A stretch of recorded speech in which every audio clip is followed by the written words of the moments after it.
Wow, who would think that a drummer could just tap a thing and it gets quiet like that?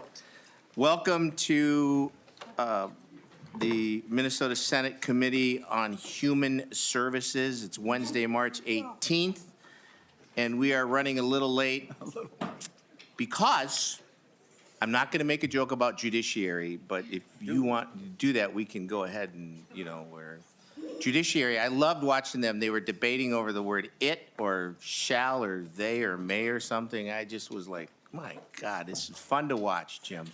Senator Abeler. Well, thank you, Mr. Chair. And this is an early testifier to the bill that we're talking about, the Inspector General due process and what happens to people who are left in the lurch after all that. And we heard on Monday there's 540 people in for investigation, including an indictment of, not even preponderance evidence. Senator Abeler, I can't hear. Is that microphone Is this on? Can you hear me now? Yes, thank you. Sorry, Hello, Mr. Chair. Welcome back. Welcome back. Anyway, so this is a pre-testimony to the bill we're doing later about OIG and due process and what happens to the people who are left not being served after someone's put on a temporary suspension, which turns to be a long time suspension. And if it's a bad guy, then that's fine. But anyway, so this morning in my office, I had Lydia and Alma stop in, which was very nice. This is Lydia, and Alma had to go. She has to go to work. I know Alma. Alma Silver? Yeah. Was that who it was, Lydia? Absolutely. She's got her master's degree from St. Kate's, Alma Silver? Yeah. Yeah, okay. Yeah. All right. Anyway, and you didn't invite me to come say hi, Senator Abeler. That's okay. Jim, 45 years of marriage, one more thing I did wrong, Mr. Chair. Anyway, so Lydia just had a story to tell, and I thought it would be helpful, and maybe it'll come up in her comments, but her service provider was suspended for whatever good or bad reason, end of the year, and Mr. Chair, I have on this piece of paper the list of services she's gotten from the state of Minnesota since then. That'd be a blank piece of paper. She said no services since then. Safe transitions. And this is her mother, who is an angel. Anyway, Lydia would like to talk to us. And so Lydia, welcome to the committee.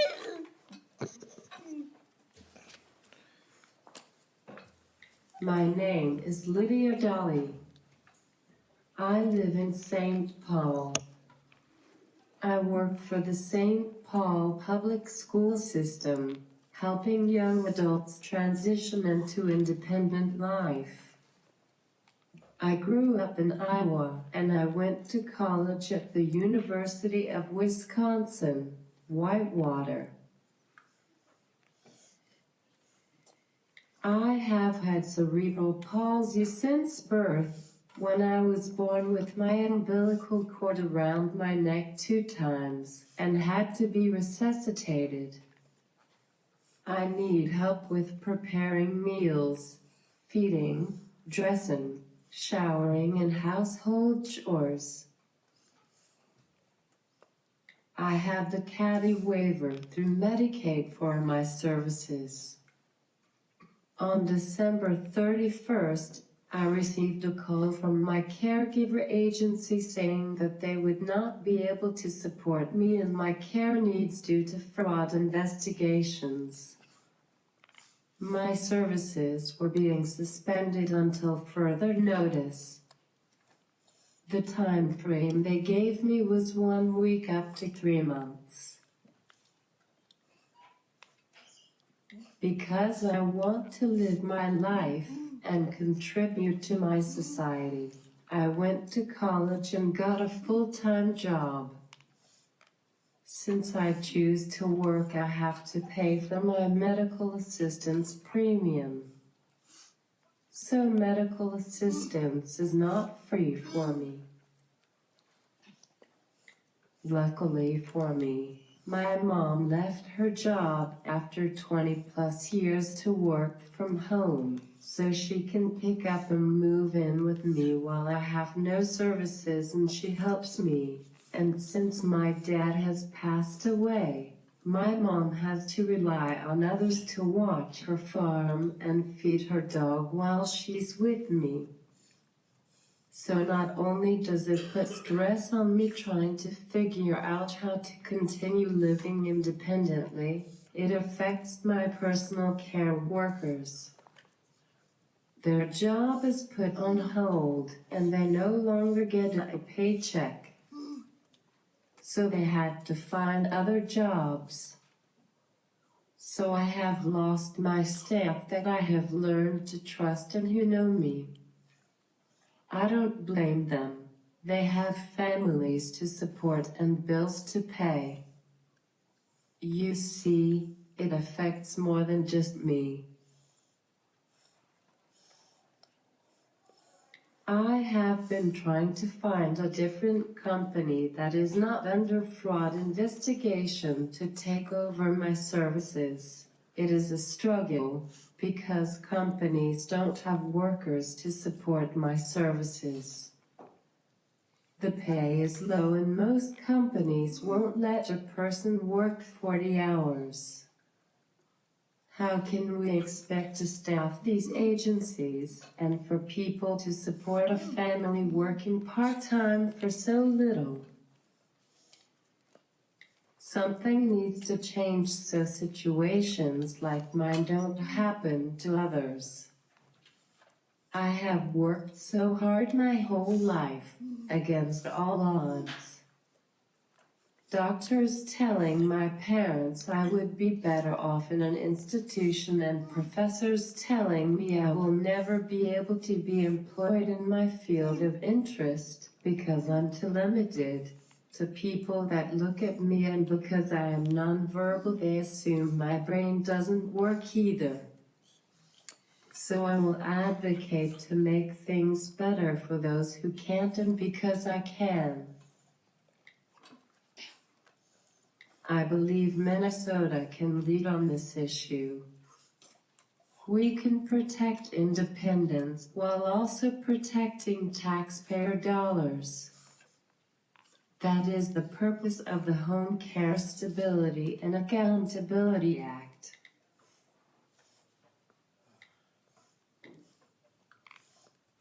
Having my caregiving services suspended made me come up with the Home Health Care Stability and Accountability Act. The Home Health Care Stability and Accountability Act is designed to protect Minnesota's home and community-based services from sudden disruptions that can happen when federal funding changes or when a provider shuts down unexpectedly.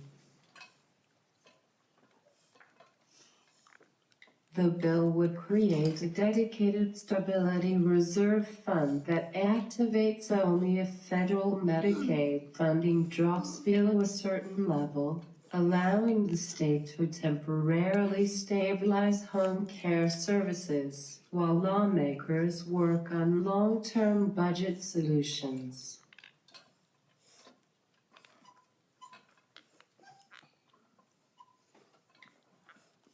It also creates continuity protections, so that if a home care company closes, loses its license, or is suspended, people receiving services can quickly transfer to another approved provider and workers can move to another company without unnecessary delays. The goal is to make sure people who rely on home care do not suddenly lose services because of funding changes or provider problems, while still maintaining strong oversight and accountability.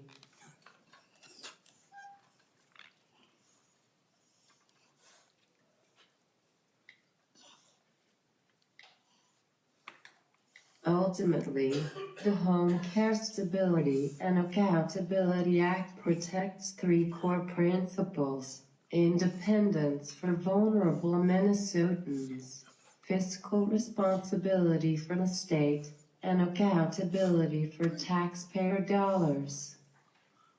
It ensures that in times of federal uncertainty, individuals who rely on home care are not placed at risk, and that Minnesota remains proactive rather than reactive in protecting essential services.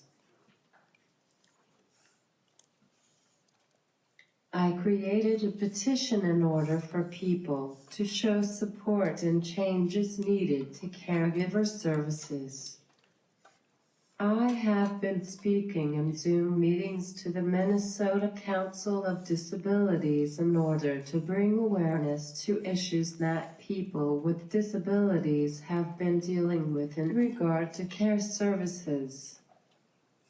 I am asking for your support in implementing changes. Thank you for your time. I appreciate all you do for the people of Minnesota.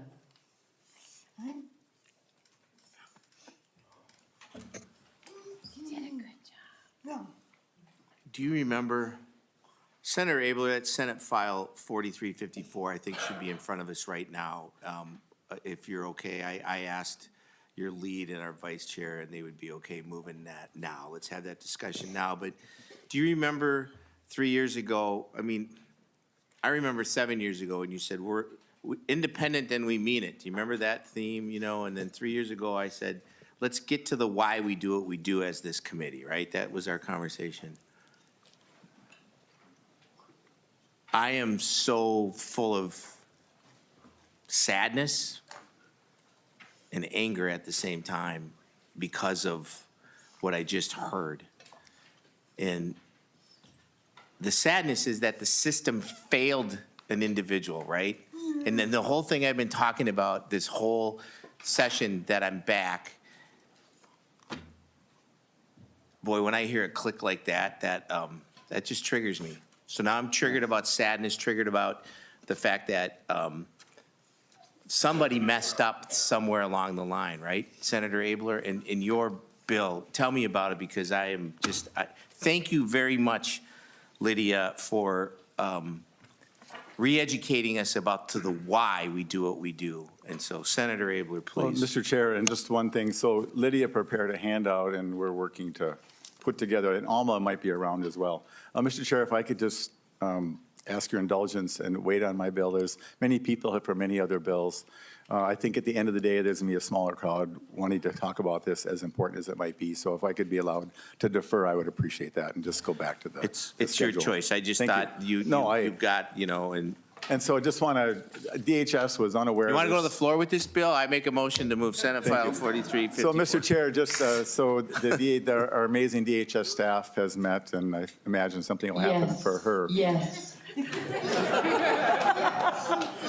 But, Mr. Chair, I think whoever watches this, if there's somebody in between services, they should tell us. Apparently, the grapevine from wherever Lydia lives to us happened because she stopped in today. And so just for people watching, and if you know somebody, they should contact me or you, or how about that? Just me or you, and we'll connect them to somebody. Thank you, Mr. Chair. Thank you, Lydia. No, thank you, Senator Abeler. Thank you, Lydia, for reminding us why we do what we do. You did a really great job, Lydia. Wait.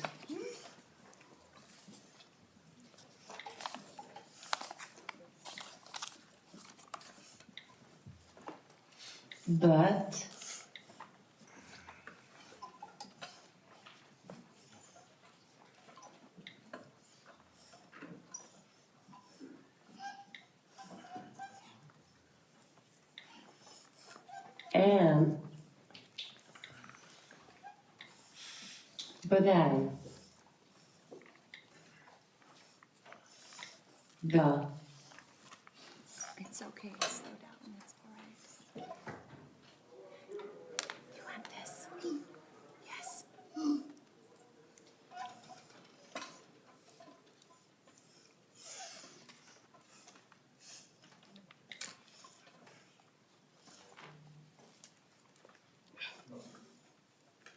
problem.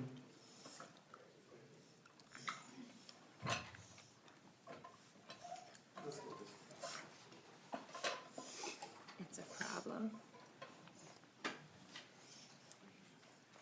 had she. It's going to go that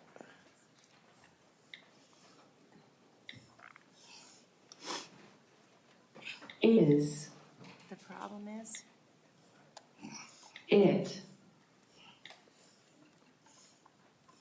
it takes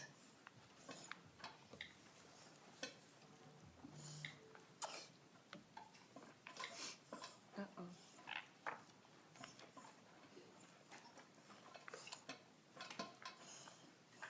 isn't she going? No.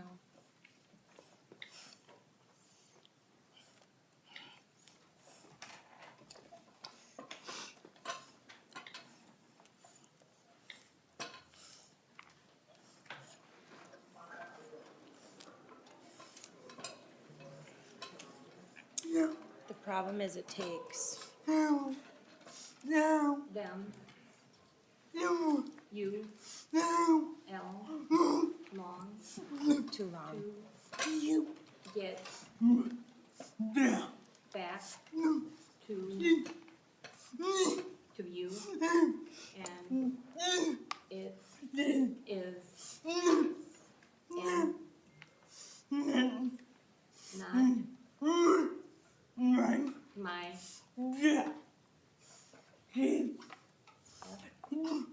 fault to N O not to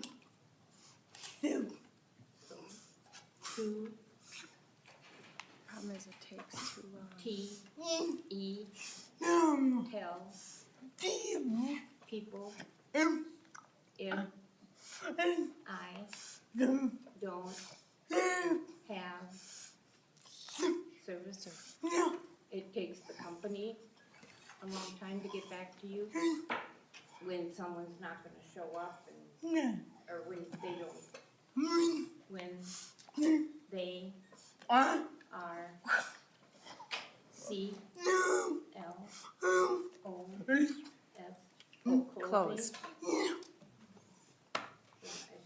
The problem is it takes too long for them to tell her when they're closing. Thanks, Jessica, for that. Thank you, Senator Abeler. Lydia? Lydia, will you please give my best to Alma Silver and remind her she knows where my office is, okay? Yeah. All right.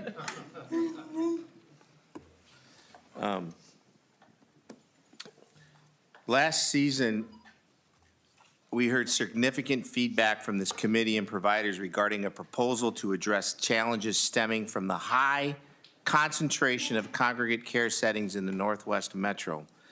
That feedback was taken seriously and stakeholders spent the interim working together to develop a more balanced approach.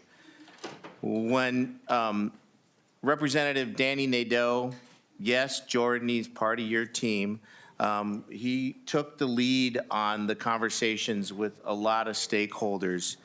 And what this bill reflects is that work that Representative Nadeau did and that compromise. Now, it does not return rental licensure authority to cities. Instead, it focuses on improving the oversight, communication, and coordination while maintaining state licensing authority. This is a balanced step forward that supports residents, providers, and communities while keeping the door open for that continued collaboration. It's the only way this is going to work.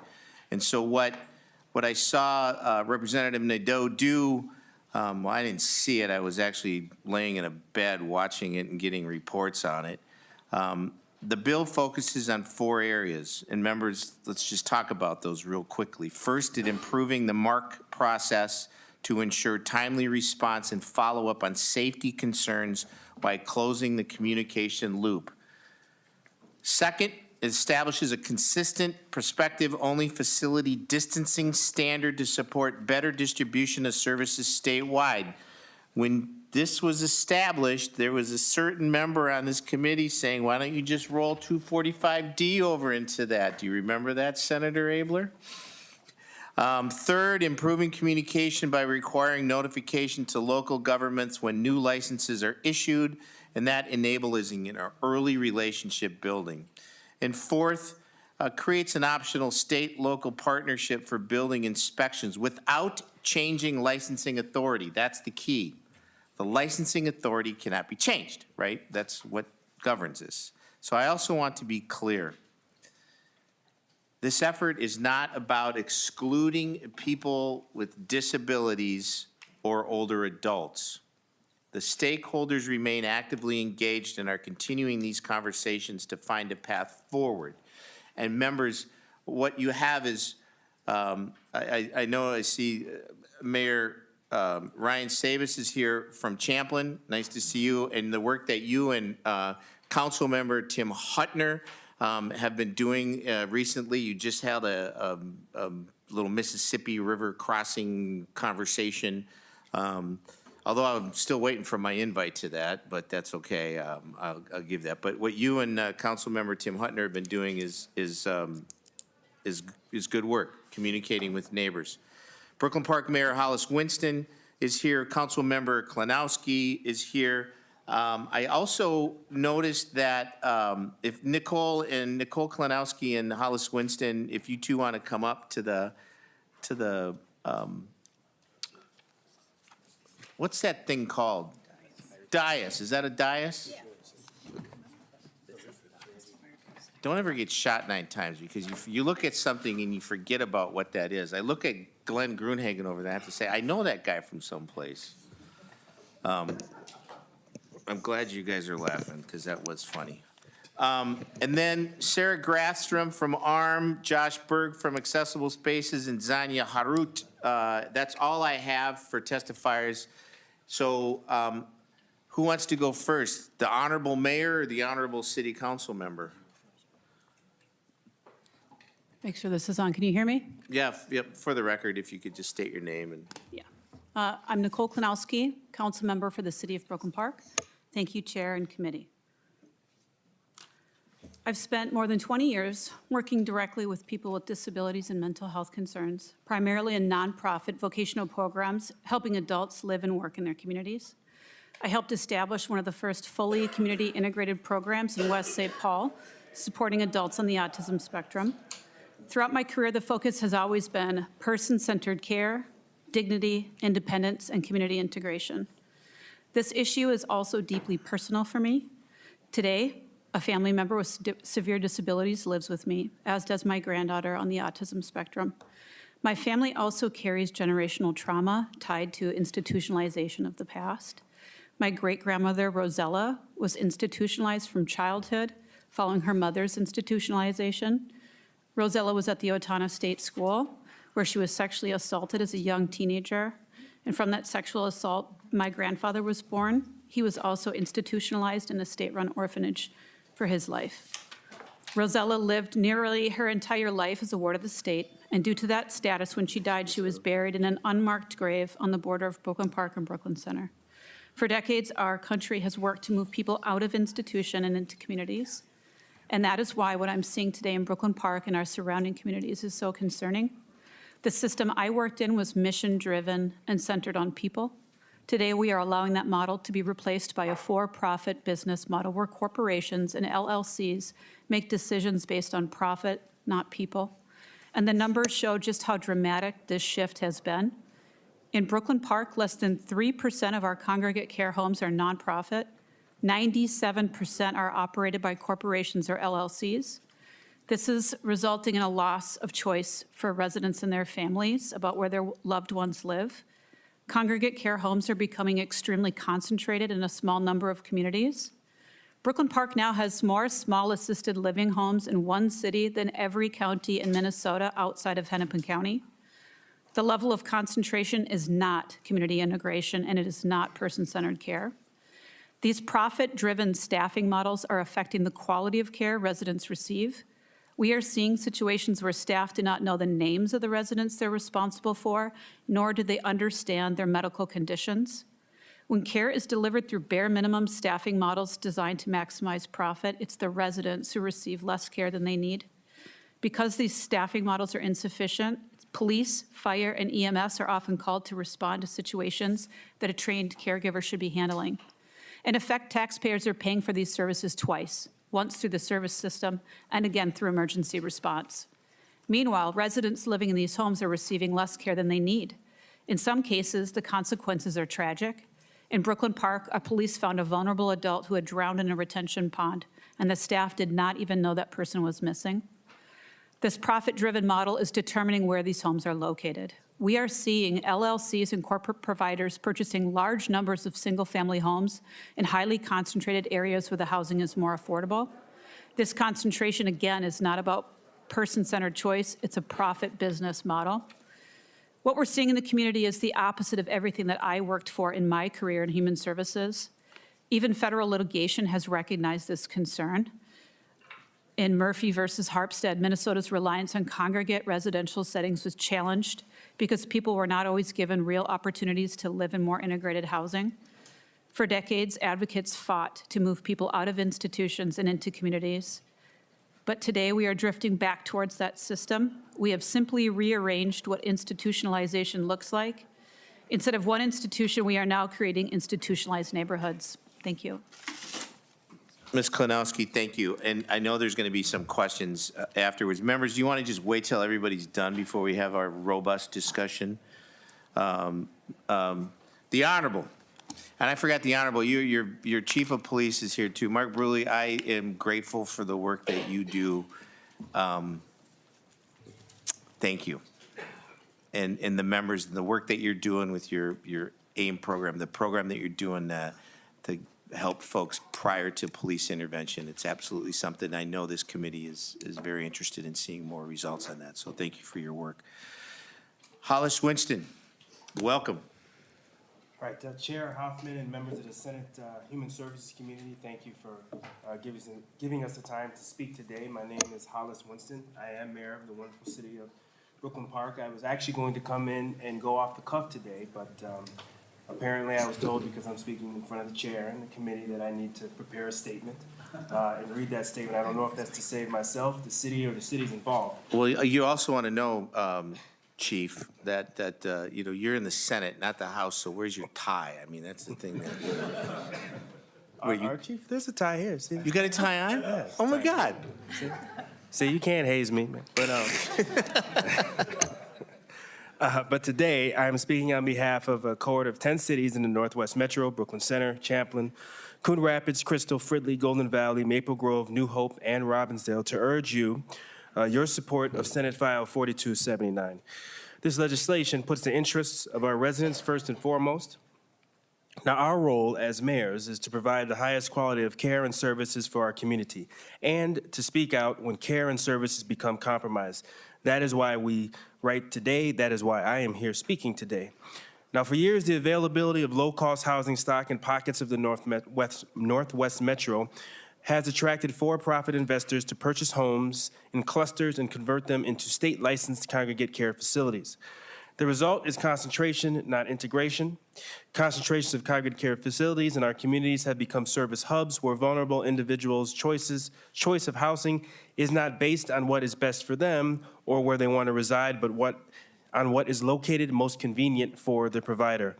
Our police and fire departments are called to these properties at rates far exceeding typical residential use, not because our residents are the problem, but because the system is failing them. When emergency services are routinely forced to act as frontline human service providers, something is fundamentally broken. These neighborhoods are not humane or welcoming, and the individuals living in these homes deserve better. They deserve safe, well-maintained housing, true community integration, and access to appropriate services. What they too often receive instead are aging, poorly maintained homes, clustered together in ways that isolate rather than include and stigmatize rather than support. Deinstitutionalization was not meant to serve the convenience of the investor provider at the expense of the vulnerable, and replacing large institutions with concentrated pockets of substandard housing in Champlin, Brooklyn Park, and Brooklyn Center is not progress.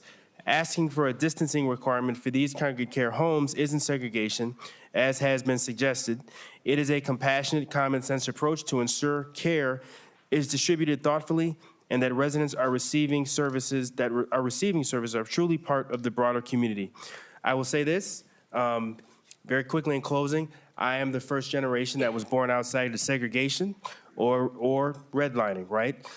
So when we talk about segregation, which we are seeing occur within our cities in the Northwest Hub, there are long-lasting implications of that far down the line that we don't even fully understand right now. So I'm asking you to stand with these mayors and these cities and support Senate File 4279. City staff from our 10-city cohort are present to answer questions. You've seen some of them from the committee, and thank you for your consideration on this very important issue. Thank you, Mayor Winston. You want to wait till the end, Jordan, or you want to, before you start, you want to do that? I forgot to tell you, I have an author's amendment. There's 2 amendments, and I don't know if we want to do them right away, but in front of you, members, is the A2 amendment. I had some technical fixes done by Angela Guerin, and if you guys want to, since this is the first time this bill is in front of our committee, it is the author's amendment that would put the bill in the like that I like. So all those in favor say aye. Aye. Opposed, same sign. Thank you. Senator Fateh, do you want to do the A3 amendment, or you want to wait? You want to, let's do that now, huh? Yes, a delete everything amendment. Okay. No, it's not. Jesus. You know, he's done that twice to me, Edke. And I fell for it the first time. It was in Senator Wiklund's committee. He throws it out, and I paused for a second, and you remember that? And I looked at him like, you almost had me there too. I almost got you there, Mr. Chair. You know, all right. Senator Fateh. Yeah, I have the A3 amendment, and I can call up Mr. Matthew Bergeron if he's in here also for comments, or Zania Hirat, one of the two. But when the law allowing for the relocation of small assisted living facilities was passed in 2024, the legislature limited the geographic areas where an existing facility can relocate. Specifically, the law limited the relocation of small assisted living facilities to the same or a contiguous municipality. Since being implemented last March, this limitation has proven overly restrictive. There was one instance in which a provider attempted to relocate just over a mile north from Brooklyn Park to Anoka, but because a small sliver of Champlin exists between the two cities, MDH was unable to provide the relocation. So this amendment would expand the geographic location parameters in which a small assisted living facility would relocate, and the language in the amendment would align the facility relocation statute with the geographic parameters in the individual coordinate moves statute that was passed last session. So if there's any advocates or Mr. Matthew Bergeron is here, I'd be happy to pass it to them as well. We know that has always been a systems problem since this was initiated 10 years ago. So is Matthew Bergeron? Or Zania. Doctor, you want to come up and tell us? No, that makes sense. It was, so does this, because of that, this bill, if it gets added, Senator, we are already going to judiciary with this bill, so there's some stops along the way. Does this then add a stop over to Wiklund's committee because it is MDH authority? Vice? No? Nope. All right, I just got to know, so we're good. Ms. Harut. Good afternoon, Mr. Chair, members of the committee. I don't have too much further to add, but I know this has been a significant challenge for small assisted living providers, and it will help. So. All right, sounds good. Any other questions? All those in favor of Senator Fateh's A3 amendment, say aye. Aye. Opposed, same sign. Stay there, Zania. You and Josh and Sarah Grafstrom. There's 3 chairs up there. Everybody's been sticking to the 2-minute rule. Even our good mayor from Brooklyn Park. Go ahead. Sure. All right. I thought I saw the mayor from Coon Rapids here too. Is he? Hi, Jerry. There you are. Thanks for being here. Who's going first? All right, for the record, please. Yeah, thank you, Chair Hoffman and members of the Human Service Committee. I just would like to say I'm also a Northwest Suburbs resident, so. You used to be a constituent of mine. You lived in Coon Rapids. I knew exactly. Wait, Champlin, Coon Rapids, and then you kept going north. Now you're like in Canada, or you're in Andover, just a little. Well, yeah. That's the Edina of the north. So that's just like. Anyway, for the record, my name is Sarah Grafstrom, Senior Director of State and Federal Policy with ARM. I want to start by acknowledging the conversations ARM has been invited to participate in over the interim related to the density of congregate care homes in certain communities. We are genuinely grateful for the dialogue and joint goals of ensuring individuals with disabilities have access to safe, community-based services, and want to thank the proponents of this legislation for their willingness to continue to talk and find common ground.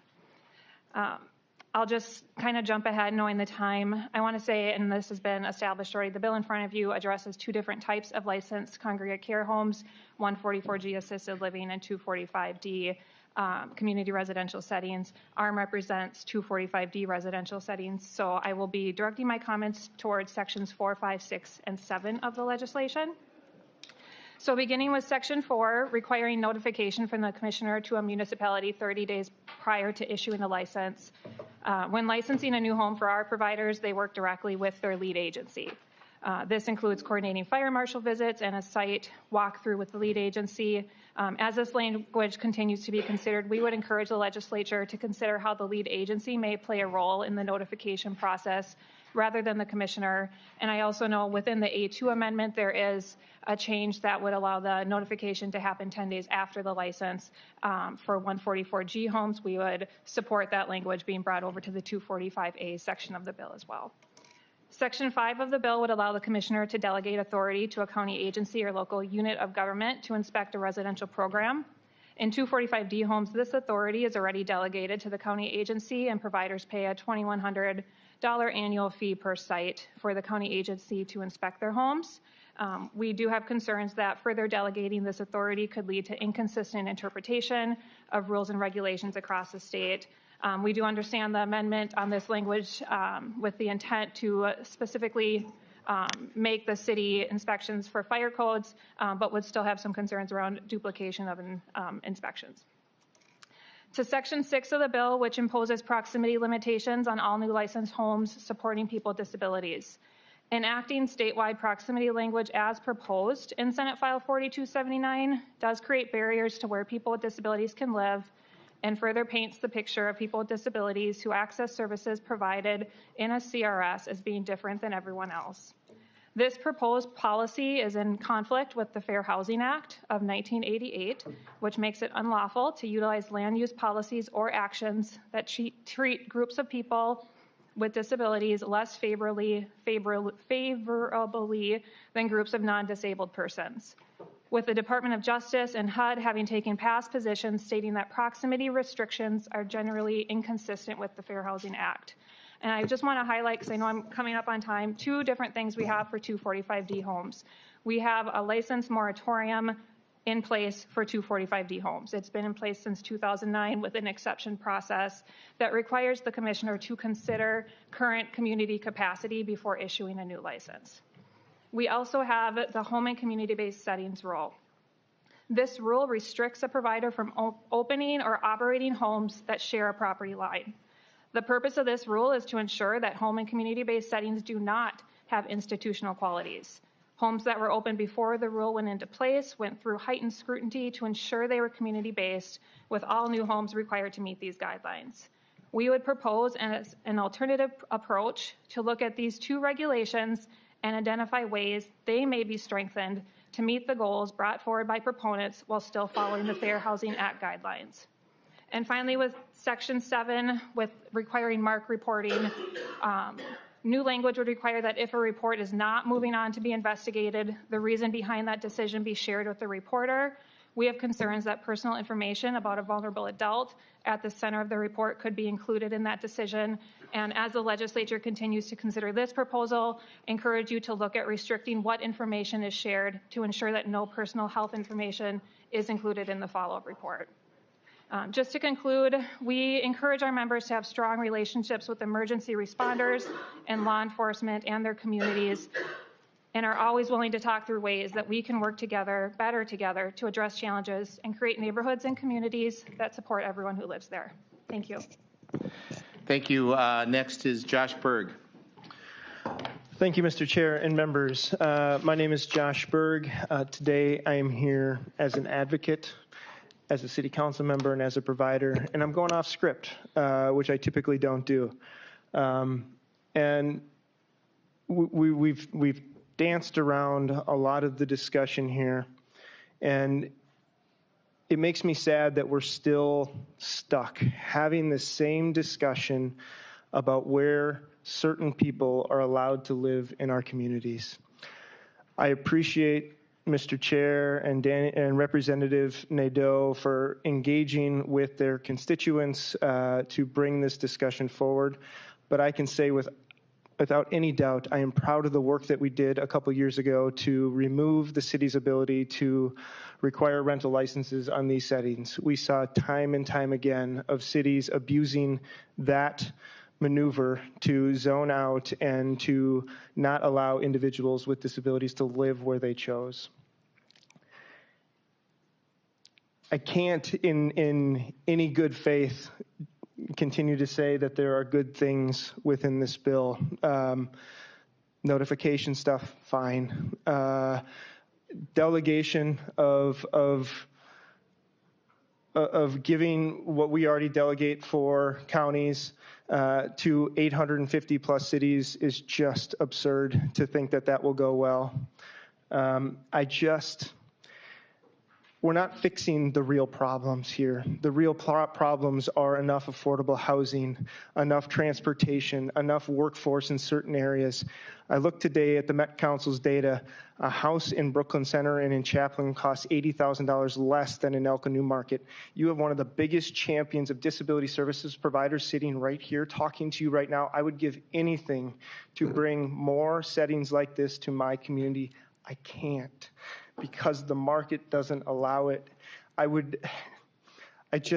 don't know why we keep going through this cycle, and we need to talk about the root issues, and we need to stop putting one class of individuals against the rest. And I have nothing else to say. Like this, honestly, Mr. Chair, I don't know if we're going to get beyond the 650 feet, the whatever feet. It doesn't change the issue. You have a home 650 feet apart, it's still going to have the same issues if we don't address what's actually causing it. And if it's about city resources, let's resource the cities to take care of their residents. Let's increase LGA percentages to cities that have more of these types of settings. Let's do something that actually helps, not dance around the real root causes. So I apologize for being all over the place, Mr. Chair. I'll be back on script when I get to my testimony later, but I thank you for the time. Ms. Harut. Good afternoon, Chair Hoffman and members of the committee. My name is Zania Harut, and I'm the board chair of the Residential Providers Association of Minnesota, also known as RPMN. We represent small customized living homes, also known as residential assisted living and CRS settings. I'm here today to share some concerns with this bill. I want to start by thanking Representative Nadeau and the city stakeholders for the time and engagement that they have brought forward throughout this process. We appreciate the collaboration and look forward to continuing conversations in the near future. We strongly support the rights of individuals with disabilities to choose to live where and how they want, including access to residential care services in communities of their choice. We understand that the concerns being raised are around concentration in certain communities. However, this bill focuses on restricting where providers can operate rather than addressing the underlying system challenges, as Josh mentioned. Sections 1 and 6 in particular create new barriers to developing small community-based settings by limiting where providers can locate and increasing reliance on local approval processes. This introduces inconsistency across jurisdictions and makes it more difficult to expand access in a thoughtful and equitable way. If the goal is to better understand and address concentration, the approach should start with data, transparency, and stakeholder-driven solutions, not restrictions. We have seen in other areas that taking a more deliberate, work group-based approach leads to better, more sustainable outcomes. While there may be components of this bill that could be workable with adjustments, we have concerns with the direction of these provisions as currently written. We do appreciate that this is an ongoing conversation, and we remain committed to working with the whole team to find solutions that expand access for individuals. Thank you so much for your time. Senator Rasmussen. Thank you, Mr. Chair. And I do want to start off by saying that the proponents of this proposal have very thoughtful legislators working on it in Senator Hoffman and Representative Nadeau, and I think they have brought forward a good faith effort to try to address concerns that are brought up in their community. However, Mr. Chair, I am very concerned with this bill for a number of reasons.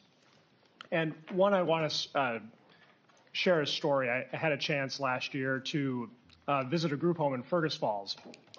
And there was a resident there who had a complaint, and he really wanted to talk to his legislator. And his complaint was that he got moved to a different group home and was no longer next to his friend, who, by the way, was a resident at another group home in Fergus Falls. And that was his big complaint that he had when I was visiting. And Mr. Chair, what this bill effectively does is it says that it would be that a city could make it against the law to have two group homes within 600 feet of each other, or two assisted living facilities within 600 feet of each other.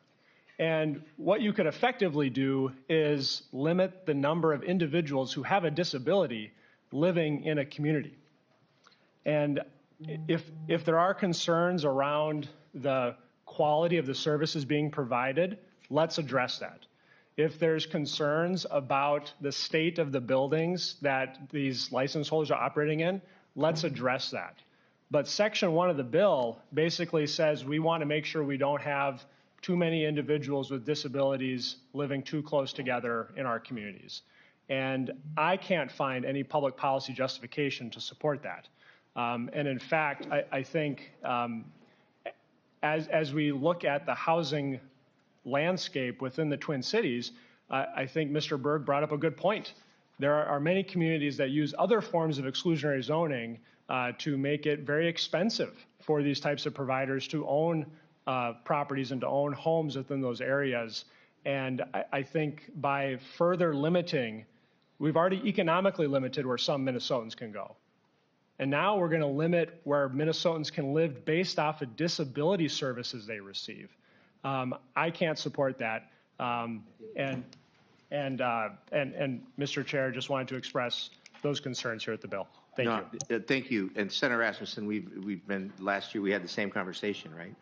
And I wish the good senator from Anoka was here, because this is when all of a sudden it was uncovered that there were these, housing with services providers in around the state of Minnesota. At the time, the concentration of those housing with services providers was Hennepin County, like 75% of the housing with services providers were Hennepin County, right? And so it was like, now we need to license them. The articulated argument was whether they'd be 245D or we go to the 144G. And I think you might have been at school or working in, I don't know, right? But it was 2017-ish, around there, right? Senator Gruenhagen was over in the other body having the same debate, right? And the argument there was, okay, we should look at 245D, which the proponents of this are concerned of 1,320 feet based on cities of first class, or those same rules under 245D, right? And yet all of a sudden you come in here, and let me give you some prime examples. If you want, I could get Mark Bruley up here to talk about some of the calls that are happening in Brooklyn Park. The distance in Champlin off of West River Road, so very long West River Road, I had heard from a city council member at the time, Nate Truesdale, and then Tim Hutner, and then of course Mayor Ryan Savis. And so I went and visited, because we had the conversation then, Jordan, is it 245D, is it 144G, what is it, who's got responsibility? And here's what bothered me at the time, was you had MDH and DHS both pointing fingers at each other. We've talked about this, right? It's like nobody was taking leadership on it. And even Mohamed Noor, Danny Nadeau got involved because of his work in Hennepin County. The lead agency was in that piece. And it was like, okay, what is the association? What are these? And I went to one house and I looked, and there it was, 144G. And then I went to and they were right next to each other. It was like a and I helped shut down Cambridge. The Jensen Settlement Agreement, it was a lawyer named Seamus O'Meara, but I helped do discovery on that. I saw how people with disabilities in state institutions were treated, and it's not okay. And I look at this 6 cluster of homes, and it looks like a mini institution, and it's sad. The neighbors then are having the NIMBY response because of the fact they go in front of there, and there isn't true socialization that's happening. It's finger pointing and it's yelling that's going on. And it's like, okay, so Danny Nadeau, then Representative Nadeau, started having conversations about it after last year's piece of it. And then I was part of the first one, and then, well, you know what happened on June 14th. I was out of the picture. And so it was run with it, Danny. And so with the conversation, let's get it back here. Let's have the conversation. Let's keep the conversation going. And so that's what happened there. So that distancing conversation, I think you might not have it all in play. What is your biggest concern about the distancing thing other than the fact you think that's an isolation factor or you're limiting access, right? I mean, is there something that would fit other than eliminating that, right? Is it a geographical fix? I mean, talk to me. Thank you, Mr. Chair, and I appreciate that background explanation on the path of this discussion. For me, it's the problem is, I guess I don't see a problem if you have 2 of these facilities within 500 feet of each other. I don't see why the public policy purpose would be to restrict where these individuals can live. Sure. If there's, again, health, safety concerns, quality of services concerns, let's address those. I think we can and should address those. But if the feedback from individuals is just there's too many of these types of facilities in our community and we would like fewer, that's why you'd look at restricting the space. Yeah. And that actually would be a NIMBY argument, Jordan, really, if you really look at it. And that's not what the cities are saying in this case, especially Brooklyn Park. There are more congregate settings in Brooklyn Park, just in that city, than all the counties combined, right? It's like this concentrated effort in this map. You just go, whoa, what's going on here? So anyway, I wasn't cutting you off, but we're having conversation here. Mm-hmm. So, what's that other piece of it before I stepped in and said what I said? Thank you, Mr. Chair. No, the concern is, and I've also worked with Senator Port and others on other zoning and land use reform efforts, and that's a part of my concern is by sometimes giving certain controls to the city, like for example, being able to restrict proximity, how that can effectively be used to limit where Minnesotans can live. And I think that's something that concerns me, not just in this area, but in others. So would you be interested in changing the 245D piece that has it at 1320 or 1420? Mr. Chair? Thank you, Mr. Chair. I'm talking. You can go sit in the audience, and if you have something to say, I'll bring you up. I do not like being disrupted like that. It's not okay. So the 1420 piece, right? I mean, that conversation under 245D, that rule, there's an exemption under the cities of first choice, first class, whatever it's called. So what do you say about that argument? Does that same argument fall in then 245D? Should we be looking at 245D, Jordan? Mr. Chair, if someone brings a bill affecting that, I would be happy to take a look at it. I haven't had a chance to study that in depth, but I'd ask similar questions to that I'm asking here today. All right. No, that's good. Then you're consistent on that application. And that's how that was the original conversation in 2017. I wish your colleague from Anoka was here to help us do that piece of it. So the pieces of this bill, like the distancing side, that was a pretty in-depth conversation. But there are 3 other pieces to this bill I think that are important for us to really look at. Is the mark reform side of it. Did you guys take a look at that? What are your thoughts on the mark reform?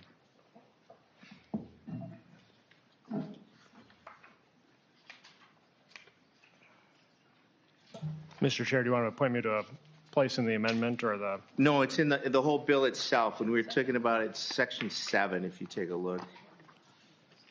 611 specifically.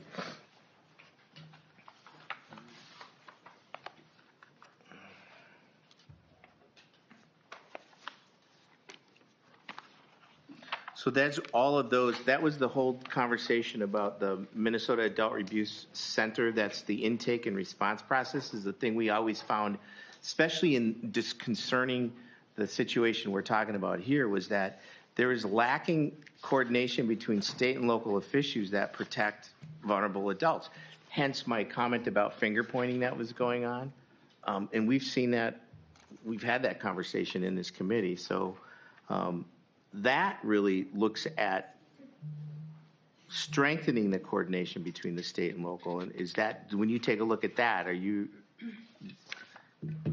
good with that? Thank you, Mr. Chair. I have, fewer concerns on that. And I think, again, if there's concerns about, it looks like in this case, investigations for vulnerable adults and case management, I think looking at how we can optimize coordination could make sense. So that piece of it, Jordan, that this is why it's going to need to go to judiciaries because of the changes in the mark system. I think if you have any changes in the distancing requirement, the other body and your party in general, it passed on the House floor. Like it went pretty good, right? What do you want to do with that? The distancing stuff. Thank you, Mr. Chair. My preference would be to remove it from the bill. All right. So would that hold up? If that language is in there, you would be against this bill going to judiciary, you would be against the bill completely. Would you be willing, if that language stayed in there, because it would go to judiciary, we got time, would you be willing to work with Danny Nadeau in the House and try to come to some kind of conversation? Can I put you on that? Is that something you would do? Thank you, Mr. Chair. I think I'm very happy to continue working with you and to continue working with Representative Nadeau. If I would say the bill in its current form, I don't feel comfortable supporting, given the distancing requirements in here. But if we looked at potentially removing that section here today and moving it on to judiciary, could happily continue the conversation. Yeah, I think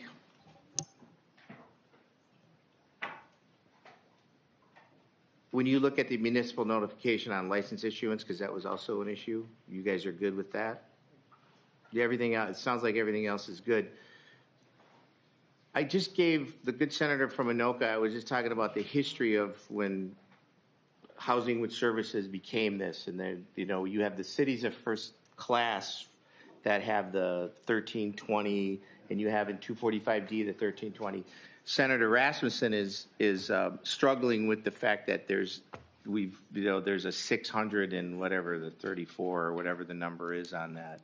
And that's where our conversation is right now about what to do with that number. I'd like to see this bill go to judiciary. Senator Gruenhagen, you want to go before Senator Abeler? Or do you want? My question was to Senator Abeler, but you go ahead. I'm listening.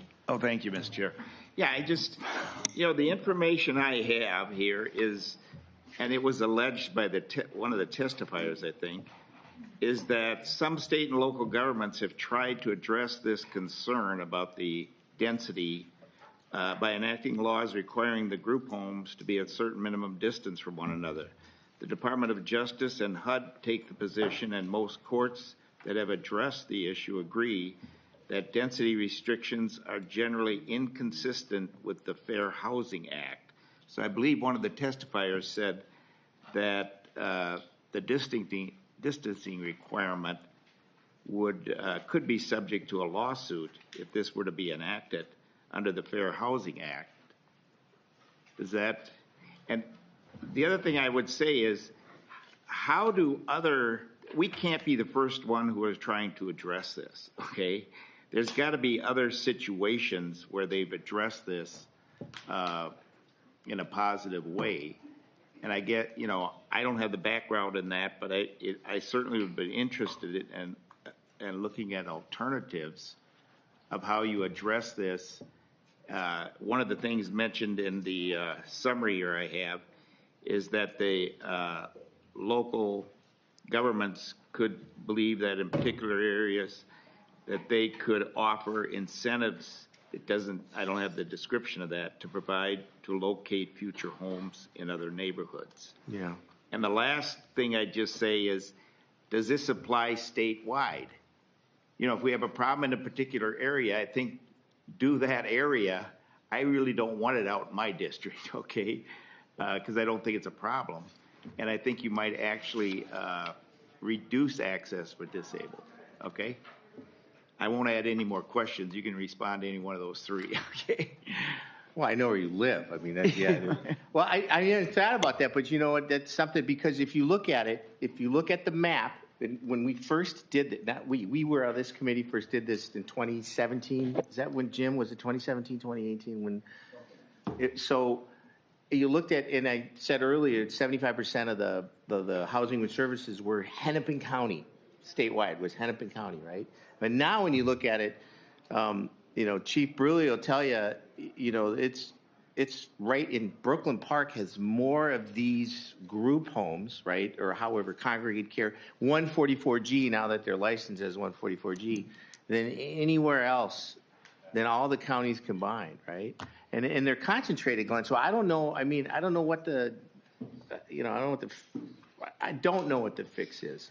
You know, Mr. Chair, if I remember the testimony right, there were economic reasons for that as far as the cost of housing. So, I mean, there's other factors besides the fact that it just was concentrated in that area. Yeah. And to the degree that we could address that in a positive way, I guess, you know, my summary I have says there are alternatives. It just doesn't list the alternatives. So anyway, just thought. And I'm not comfortable with the statewide perspective on it. Okay, so let's, I mean, it sounds like there's a couple of things here. We have, I was amiss when it said to floor. It is, I think, I don't know where, I don't know. It's laid over is what it is. I'm sorry. It's laid over, so this thing, if we laid it over, well, we need to send a judiciary. Either way, it's going to come back to us, Jordan, and then we're going to end up working on it in markup. And then if we can come to some kind of agreement in markup, then we go to conference committee. And, you know, so I'm thinking 4 different opportunities here. In the meantime, we all could work with the other body. And I did not work on this because, Glenn, 8 months I was not able to work. So I gave it all to Danny Nadeau and said, please do this. And he did a great job. He took it all on himself. So am I missing you down here? You guys okay? All right. It would be I keep looking interesting. down here because we have. It would be interesting to talk to Danny to see what alternatives they looked at in order Yeah. to come up with this particular wording. I don't know, just my thoughts. Yep. Jordan? No, you know what? I forgot Abeler. I've been bypassing Jim. Go, Senator Abeler. Jeez, everybody's jumping Mr. Chair, it's ahead. been the day for that. It's okay. It's okay. I'm glad I got back to the discussion. You know, this is probably a Metro issue more than a Glencoe issue. I'm not sure what goes on up in the northern. Fergus, country. up there in Yeah, Fergus Fergus, Falls this is there. a big deal up there. Do you put corn in your hot dish, by the way, in Fergus Falls? You do. All right. That's what I want. Oh, yeah. Barley corn stew is like Seriously? with hamburger. No, and- you don't put corn in a hot dish. Green beans you put in a hot dish. You do.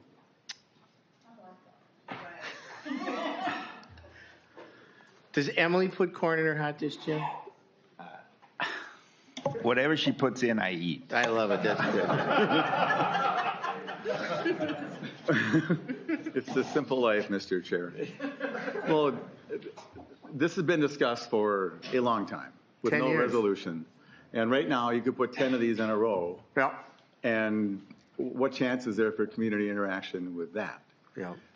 And if you remember the one we spent so much time talking about in Coon Rapids, which was all by itself. With Oh, one I person remember in it. that. W something. And so I think part of this idea is to let the community begin to appreciate their neighbors and invite them to the barbecues and just have them do something social, go to the Father Hennepin Days or whatever, the potato festival that you guys have or whatever, in as free a way as possible. And so I don't think 650 feet is very much.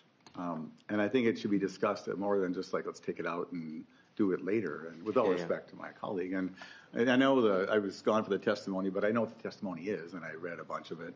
And so, Mr. Chair, like Greg David says, I got friends for it, friends against it. I'm sticking with my friends. But I don't think any harm is going to happen to a person with a disability having a choice of housing in that situation. And there could be a chance, for a variance if they want to rate that in there or something. Maybe it's already there. But I think that if it's already too congested in one town, that we need to notice that. And it's about quality of life. We met Lydia today. It's about quality of life. 100%. And this is just one part of it. So I'm comfortable leaving it in, and I think we should attempt to go forward with this even across the floor to take it up some more. But there's no money to give any incentives. There's no. We can't empower local governments to do stuff. They try and then everybody says no. But I think if it's an equal-handed, fair-minded thing with an exception process, if there's no exception process, we should write that in where the council or somebody could decide. That's my thought, Mr. Chair. So I like where you're going at. Can we get an exception process in by the time it comes back here? Is it something you can? Thank you for the historical perspective, Senator Abeler, and for those comments. So I'm feeling. Anybody else want to weigh in on the full proposal? Senator Maye Quade, welcome back. Thank you, Mr. Chair. I was in Transpo and then Ag, so it was excellent. It was an egg bill. Okay. It was excellent. Yes, my bill was excellent. It was about donating eggs to food shelves. Okay. So I apologize if I missed most of the conversation and most of the testifiers. So I live in the city of Apple Valley. It's not North Metro. But I can share that we are a suburb that is both like a lot of older homes and then a lot of newer homes. And so what we have in Apple Valley in particular is it's not concentrated in the city, but it's concentrated in certain parts of the city. But the reason for that is because a lot of the older homes are ramblers. They're more affordable. They're closer to public transportation. And so I share Senator Abeler's concern about the 650 feet. My in-laws live in a very, very tiny town called Jeffers, Minnesota. It's not very large. All the the houses in town are very close to each other. And so you could have a situation in a small town like that where, there was only one house for sale when my in-laws were moving. And so if you were going to buy that one house and it happened to be near 650 feet backing up to the backyard of another similarly licensed or same licensed facility, then you have a problem, right? So we could be creating different problems in different kinds of areas, though I do understand what's happening in the North Metro, and I hear that. And I think we want to be very mindful of not creating de facto segregated neighborhoods, but we also want to make sure we're not keeping people away from being able to live in the homes of their choosing and not being able to live in communities. So on the other hand. Well, what I'm doing is I'm recognizing the problem, but I also think that the concern is valid as well. And that's why I think we should take more time to really think this through. I do think 650 feet is quite small or quite short of a distance. And we might want to find a better distance that we feel good with before sending it on to judiciary. You know how people in the legislature, the rest of the legislature who aren't on human services, treat every bill that comes out of this committee with nothing. And we see that. I see it at any other committee I sit in, that a bill that originates in this committee, it comes to that committee and people just they glaze over because they have no idea what we're talking about. And so I want to make sure that when this goes to judiciary, we have had our due diligence and our part in it so that when we send it to them, we feel like it's good. So if we pull the March, there's two things. Thank you for that. This is good. There's a couple of things. If we pull the March system out of it, then we can just lay it over and work on that. Or we can send it to judiciary and then get the commitment between now and have if there needs to be an amendment, Senator Maye Quade, if there needs to be add that language in judiciary, because then from judiciary it's going to come back to us where we're going to work on it again, and then if it's good for the committee, we will put it in our, if we have an omnibus, if we bill. Does that make sense? So there's 4 different opportunities, Senator Abeler. Well, if it's going to be policy only, it's going to go out next Wednesday. Yeah. And so you could send it wherever you want to send it, see if you can get lucky to get in there's 42 bills in judiciary on Friday. Just so you know. So it's a pretty thick thing. And so maybe whatever it takes it to there has to go away, and then we can argue the discussion. But to the people that are concerned, I don't think I'm not comfortable with a larger number than 650. Like there was an effort by Dan Hall to do a quarter mile, I think, for Woodbury or something a long time ago, and that fell in its face.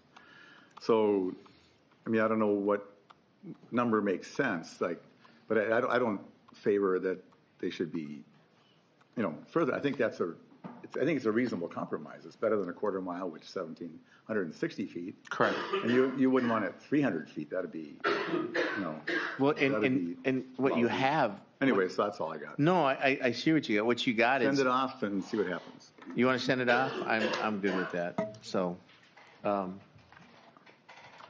Senator Rasmussen, yeah. Thank you, Mr. Chair. My preference would be to continue working on this bill in this committee, especially with some of the concerns that have been raised around the concentration restrictions. And I just also wanted to note that it's on page 5, I think, and it's affecting 245D spacing requirements, and it's removing some exemptions. And I know that was something that some of the individuals testifying also had concerns over. So I just wanted to make sure I said that, so it's not just section 1 that I have concerns with. I think it's section 6 of the bill. Yeah, you're looking at section 6, we get 528, right? Yeah, that's a compromise. That's the compromise that again, we didn't have anybody in this committee working on this, and and Danny Nadeau did a great job on this. He worked with the cities. He really did. And so I'm with Senator Abeler. I think we should move this. We should move this on to judiciary. You can send it without recommendation. That We can way do that. we know it's still a work in progress. And just anybody that's concerned about this thing being laid over or go, we can still bring it up as an amendment. It's been duly heard in this committee, and it's fully capable to be an amendment, even if the bill is gone. Yeah, I'm okay without recommendation. Whatever, I'm just- yeah. Senator Grunhag I'll and then make that Senator motion. Aaron Maye Quade. Yeah, is the chair comfortable with it being statewide? Yeah, we can,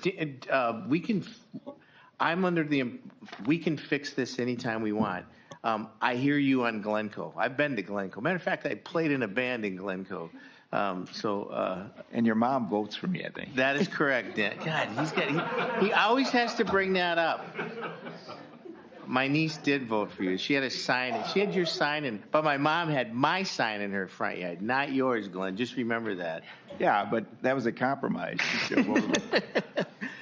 No, I'm okay with that, Glenn, coming back, and then why don't you work with your folks and get that? If Glencoe, as long as Cosmos isn't located in there, then we're okay. But but I'm open to that. So. I'm okay moving it. Senator Maye Quade, final thoughts before we move this to judiciary? No,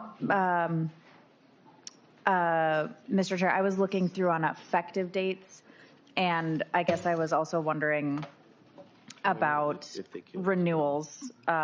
If there are renewals involved in these licenses, that would then, and I'll just vamp for time. Are there renewals for these types of licenses, you know? Mr. Monahan? You good? I'm sorry, I was being. That's okay. I got two people to the side. Yeah. I can't multitask anymore. No one can. Multitasking is a myth. Anyway, go back. Yes. My question, Mr. Chair, is are these the types of licenses that have to be renewed?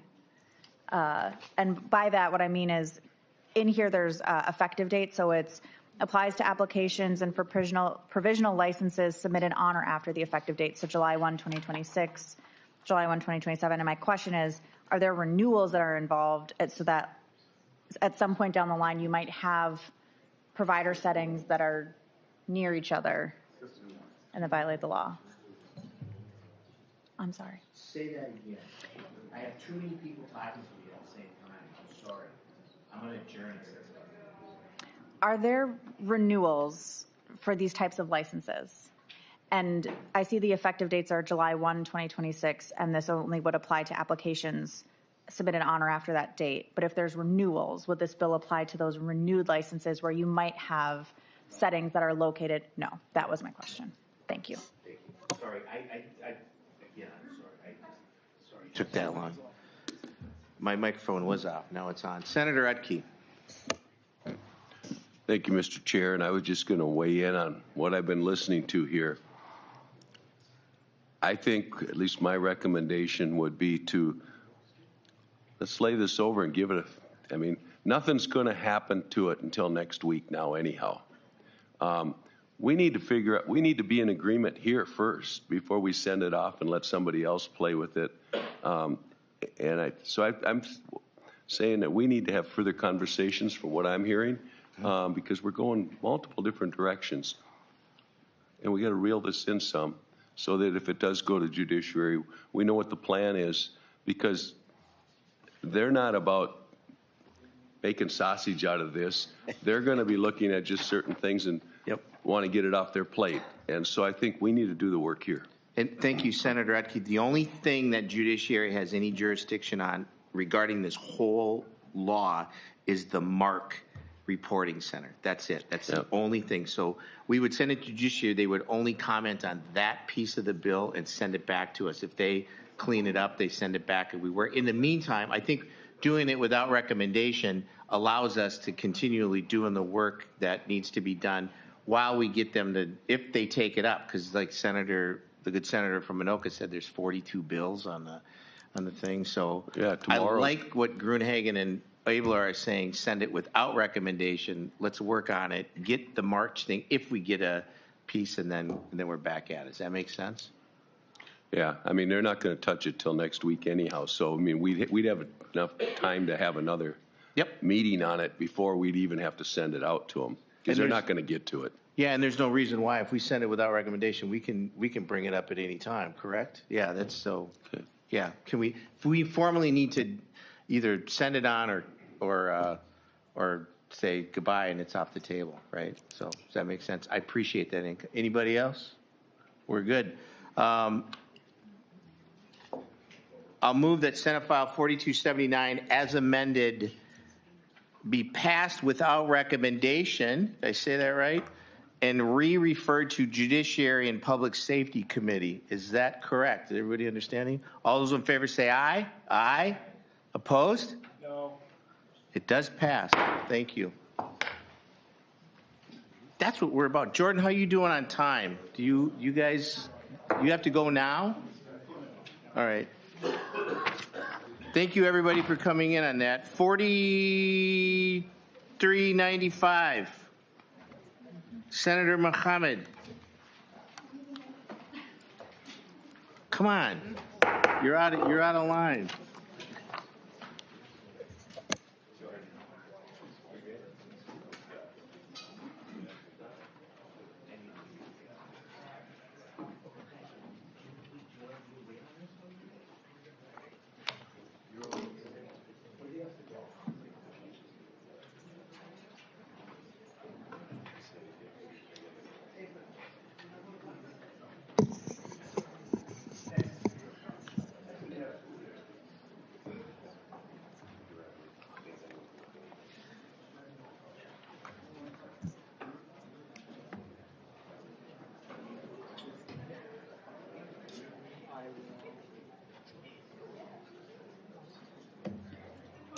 Okay. I'm sorry, I could not hear you. No. It's okay. Senator Mohamed, Senate File 4395. Please begin. Thank you, Madam Chair. Members, home and community-based services provide essential care and improve quality of life for more than 100,000 of our neighbors. It is for that reason why we have to take its administration seriously and follow the chains of decisions, from the ones we make here in St. Paul, through the county seats, to provider offices, down to the doorsteps and bedsides of the people in need of care. Senate File 4395 would require counties to engage in a competitive bidding for case management of HCBS programs for the next 2 years. During those 2 years, counties, the Department of Human Services, and case management quality working groups would be tasked with studying and providing recommendations on the best way forward. The goal of this legislation is that case management be brought in-house, conducted as a public service by county employees who are accountable to their communities. In this committee, we have often talked about continuum of care, and that must be at the center of this discussion. A transition away from third-party contractors is wise, in theory, but must be handled carefully in practice so that it does not overtly burden counties. And most importantly, that it never jeopardizes the quality of care recipients expect and need.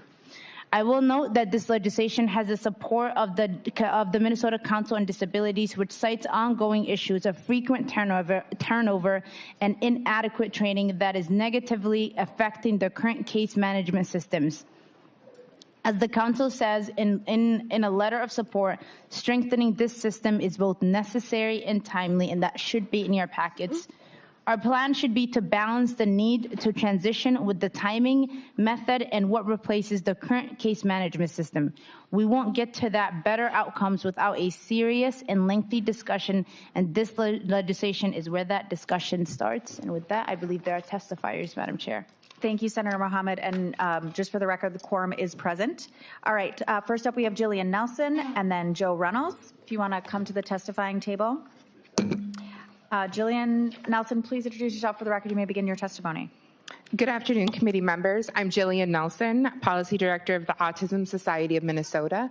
I'm also a disabled adult. I have autism, Ehlers-Danlos syndrome, fibromyalgia, mast cell activation syndrome, and complex PTSD. I live independently and work in St. Paul with a living caregiver, thanks to my CADI waiver. And I'm here today to talk to you about Senate File 4395. I want to start by saying I'm incredibly grateful we are having this conversation. For both Senator Mohamed and Representative Fisher, something needs to change about case management. But I don't think this is the final form of what that looks like. Counties are not the right people to be handling case management in all scenarios. I know there are many counties that do a great job now, such as Olmsted, but in the larger counties, this could be catastrophic. I often say that the only thing I dread more than dealing with my contract case manager is dealing with the county. And the only thing more painful than dealing with the county is when I have to call DHS.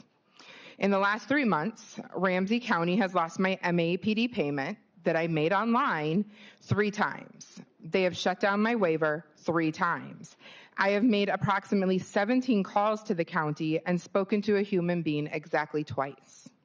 In reaching out to DHS about the same issue, I'm still waiting for a return call. My contract case manager, however, has responded to every email, just not always with the right information. As you can see, none of the players in the game are equipped to effectively handle this with the current system in a way that will not harm disabled people. We do need to change the landscape of how case management works. We need more training. We need to look to programs like Reach for Resources and Brain Injury Alliance and see how they are running effective programs.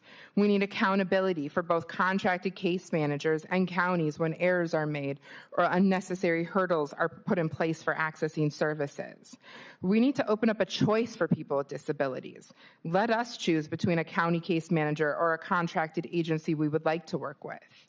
Instead, right now, it's just assigned randomly. We can create teams then that know how to work with specific needs or areas in the state, rather than randomizing the whole process for both case managers and clients. Let's start tracking appeals and outcomes, complaints against case managers and error rates, and then let's hold them accountable. There are so many steps we can take to fix the hellscape of case management, but this is just throwing out one tub of dirty bathwater and putting the baby in another bucket of dirty water. That's not going to fix it. Let's work together and come up with a great plan. That said, we support the work group language in this bill and respectfully ask that the Autism Society of Minnesota, ARC Minnesota, and Disability Law Center be added to the member list to ensure representations of very important groups. Thank you for your time. Thank you so much. Next, we have Joel Reynolds, and then on deck is Rob Wudlick. Okay. Thank you, Madam Chair and members of the committee. My name is Joel Runnels, and I serve with Minnesota Council on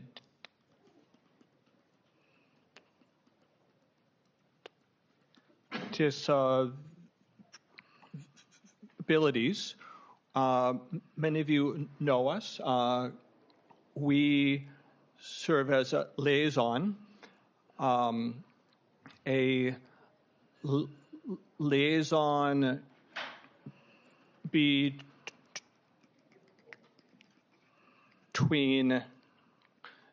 Minnesotans with disabilities and their elected officials, all of you.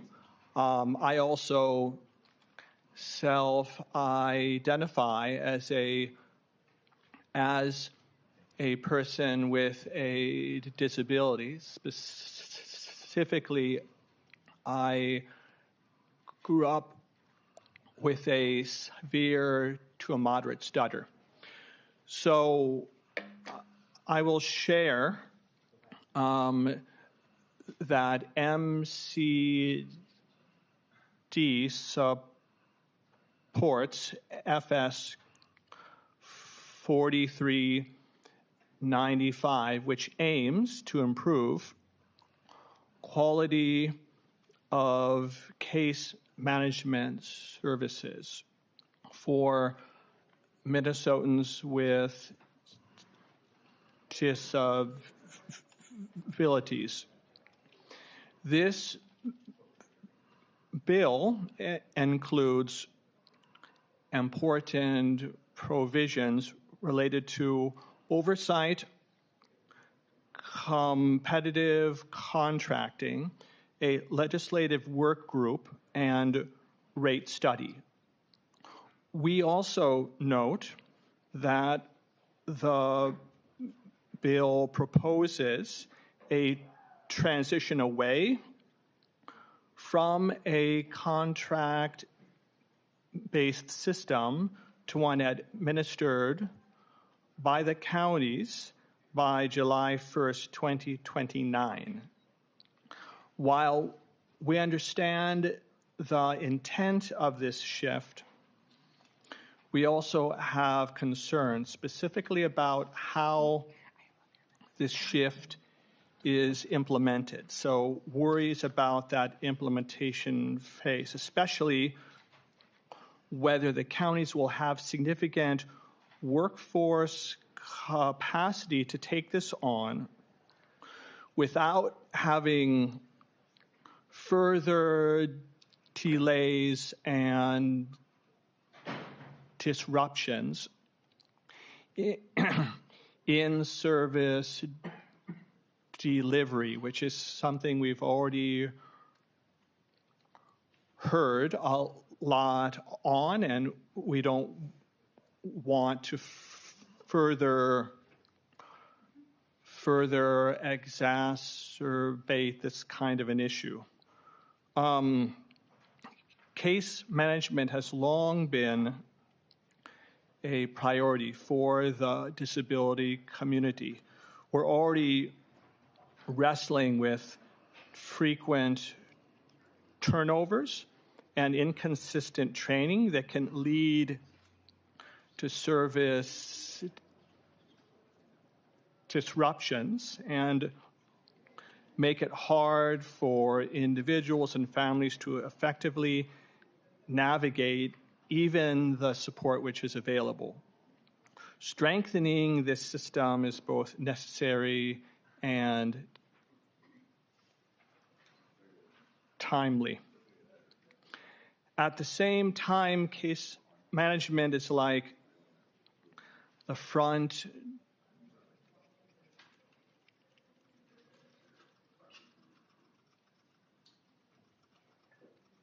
door to services. Changes at this level are felt immediately. As this bill moves forward, it'll be crucial to ensure that reforms improve the system without creating unintended disruptions. So the Disability Council encourages several key considerations and practical implementation steps. One, to protect continuity of care, ensuring individuals do not experience service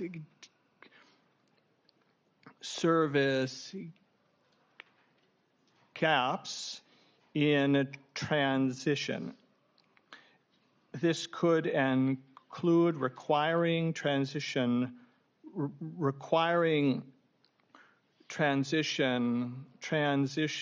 plans, advanced notice to service recipients, and phased implementation timelines. Number two, support the workforce, ensuring counties have sufficient capacity prior to implementation. This may include conducting a workforce analysis, aligning work timelines with hiring capacity, and monitoring caseload expectations. Three,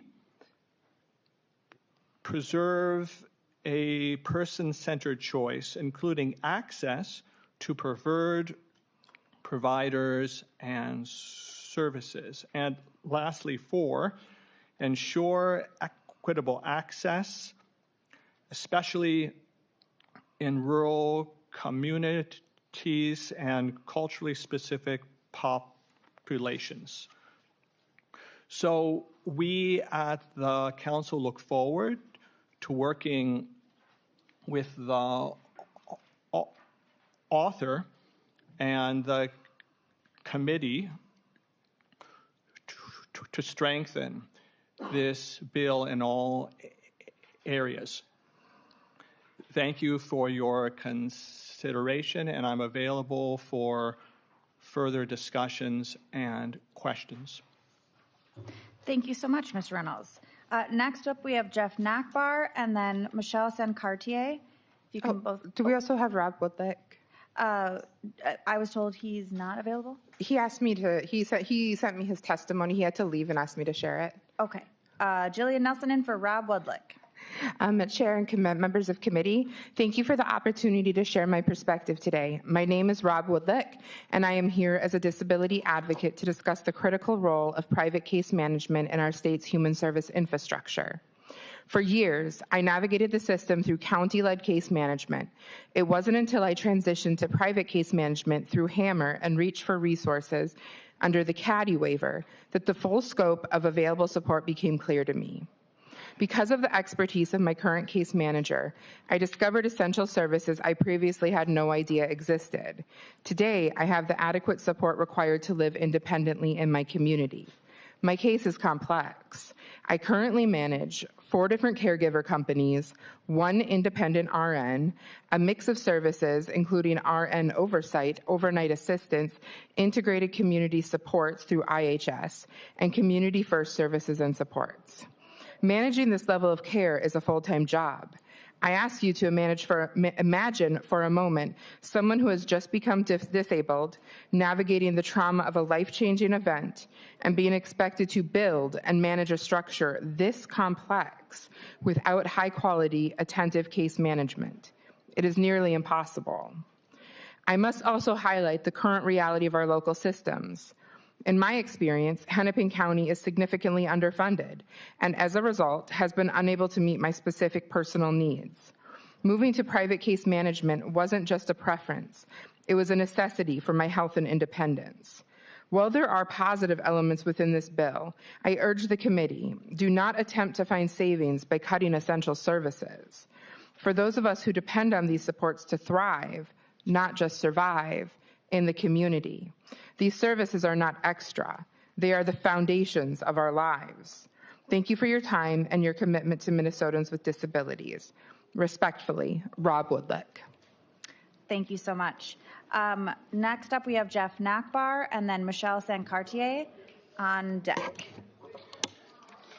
Thank you, Madam Chair. Members of the committee, my name is Jeff Nakbar. I'm the Public Policy Director for the Minnesota Brain Injury Alliance, and thank you for the opportunity to testify briefly on Senate File 4395.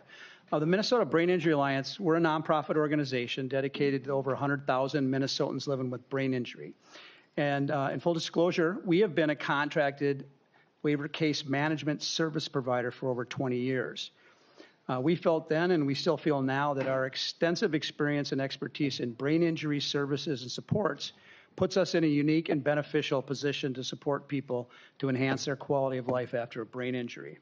And we applaud and commend Senator Mohamed and many of you for your commitment to helping those living with brain injury and other disabilities by improving the system and holding accountable those individuals and organizations who get paid to provide support to Minnesota's most vulnerable. We strongly support the bill's efforts to increase accountability, oversight, competition, ensuring high-quality case management services. We're proud of the services we provide. We welcome increased accountability, and we stand ready to come to the table, roll up our sleeves, and work on the reforms that are so desperately needed. So in the bill, we support, let's pull together the quality work group and the bill's provision of a rate study. You don't need me to tell you medical assistance is under tremendous stress, and we absolutely must get the most out of every single dollar that we spend. And our concern, along with others, is the section of the bill that prohibit counties from entering or renewing waiver case management service contracts after July 1st, 2029. This is simply untenable, and I don't think there's any way a change of this magnitude and complexity can happen in that short of a time span. I mean, if there's anything we can learn from the recent experience with the Department of Human Services and fraud fighting efforts, for example, is that taking a hammer approach to these kinds of problems leads to bad outcomes for the individuals and the families most reliant on the actual programs that we're trying to fix. So we need a much more surgical and strategic approach. And so if I got to choose where we sat around and did this, it would be with this group. Remember when Reform 2020 was our big future vision, Senator Abeler? I mean, we've demonstrated that we're committed to working together to get this going. So we're asking you to please reconsider the hard setting of a sunset date for the county's contracting in this bill. If that's the direction that the study and the work group and the data drive us to, that's what we need to do, then so be it. Let's do it. But right now, we feel it's premature to assume that this will all be settled by July 2029. So thank you for your time. Thank you so much. Next, we have Michelle Sancartier, and then on deck, Luella Coffer. Thank you, Madam Chair and members of the committee. I appreciate the opportunity to testify today on Senate File 4395. My name is Michelle Sancartier, and I'm the Director of Public Policy and Advocacy for the Minnesota Social Service Association. MSSA represents thousands of human service professionals across Minnesota, including case managers in both county and contracted settings. I want to start by thanking members of the committee for the time that they've spent engaging with stakeholders on this issue. We really appreciate your commitment to this issue and those conversations. We share the goal of strengthening quality, accountability, and long-term sustainability in waiver case management. And we appreciate the inclusion of a working group and the rate study. Those are important steps. I want to focus on one area where we have concern that others have mentioned as well. So as drafted, the bill sets a path toward limiting counties' ability to contract for waiver case management starting in 2029. Our concern is really about the timing and sequencing of that decision. A structural change like this should come after a comprehensive evaluation of workforce capacity, reimbursement, and system impacts, rather than before. Right now, workforce shortages, turnover, and high caseloads are affecting both county and contracted models. Changing who employs case managers does not fix those underlying issues. We're concerned that putting a sunset in statute before an evaluation is done could unintentionally destabilize the workforce and access to services. Even now, we're already hearing from case managers and families who are worried about what this could mean for the continuity of their services. We'd encourage moving forward with the working group and rate study and letting that work guide any future decisions. Thank you again for your leadership and the opportunity to share our perspective, and I'd be happy to take any questions. Thank you, Ms. Cartier. Last, we have Luella Coffer. Thank you, Chair, members of the committee. I'm Luella Coffer, and I'm the Senior Department Administrator for Access, Aging, and Disability Services in Hennepin County. I also serve as co-chair for the Adult Services Committee of the Minnesota Association of County Social Services Administrators, and I'm here today on behalf of that association, MACSA. Minnesota counties share the authors and the legislature's commitment to ensuring quality and accountability in home and community-based waiver case management. Senate File 4395 starts the conversation. Counties support a rate study. Counties also support a working group to address root causes affecting the quality of case management. Root causes deserve focused attention before statewide structural changes are implemented. Counties are concerned about the proposal to end county ability to contract for waiver case management. This would result in significant negative impacts on Minnesota counties and the people we serve. The negative impacts include loss of choice for the people we serve, reduction in the availability of culturally specific and specialized case managers, an increase of the county costs to recruit and hire large numbers of case managers. Many counties contract with community agencies to provide case management services, and the reasons are varied. Our community partners help to meet the growing need for case management services. They serve people who live far from the county responsible for the services. In Hennepin County, our 28 contracted case management providers serve almost 20,000 recipients of aging and disability programs. As a county, we're responsible for oversight of the entire waiver case management system we operate. We take that responsibility seriously and continuously improve our support and infrastructure. We have a team of county staff that support our contracted providers. In addition to the support and consultation we provide, we do audits and provide ongoing monitoring. Case management has a critical role in our system. Case managers are responsible for ensuring people's access to services, safety, and stability in the community. This requires time, expertise, and coordination across multiple systems. Our contracted case management partners bring value, sharing their best practices with other contracted and Hennepin County case management supervisors and our contracted case management coordination team. MACSA supports strengthening the system. We respectfully urge the legislature to pursue a deliberate, data-driven approach that evaluates workforce sustainability, funding adequacy, and service continuity prior to making long-term structural decisions. Thank you for your time. Thank you very much. Member questions, Senator Abeler. Well, thanks, Madam Chair. I have a question for Ms. Kaufer. I like the track you're on, and I think this, it's good to discuss this idea about moving it to the state, and the governor suggested it, and I suggest work on that, January and see how it works out for some continuing advice. Personally, I don't think it's time for that. But the question I have is about oversight. You mentioned almost a robust or rigorous oversight of case managers, and that's not what I've come to understand. And so I'm happy to learn. And so if it's better than I think, but I just know there's been many complaints about case management, and then they, whatever county it is, and then so I try to reach out, and they go like, well, we don't actually oversee them very much. They just kind of do what they do.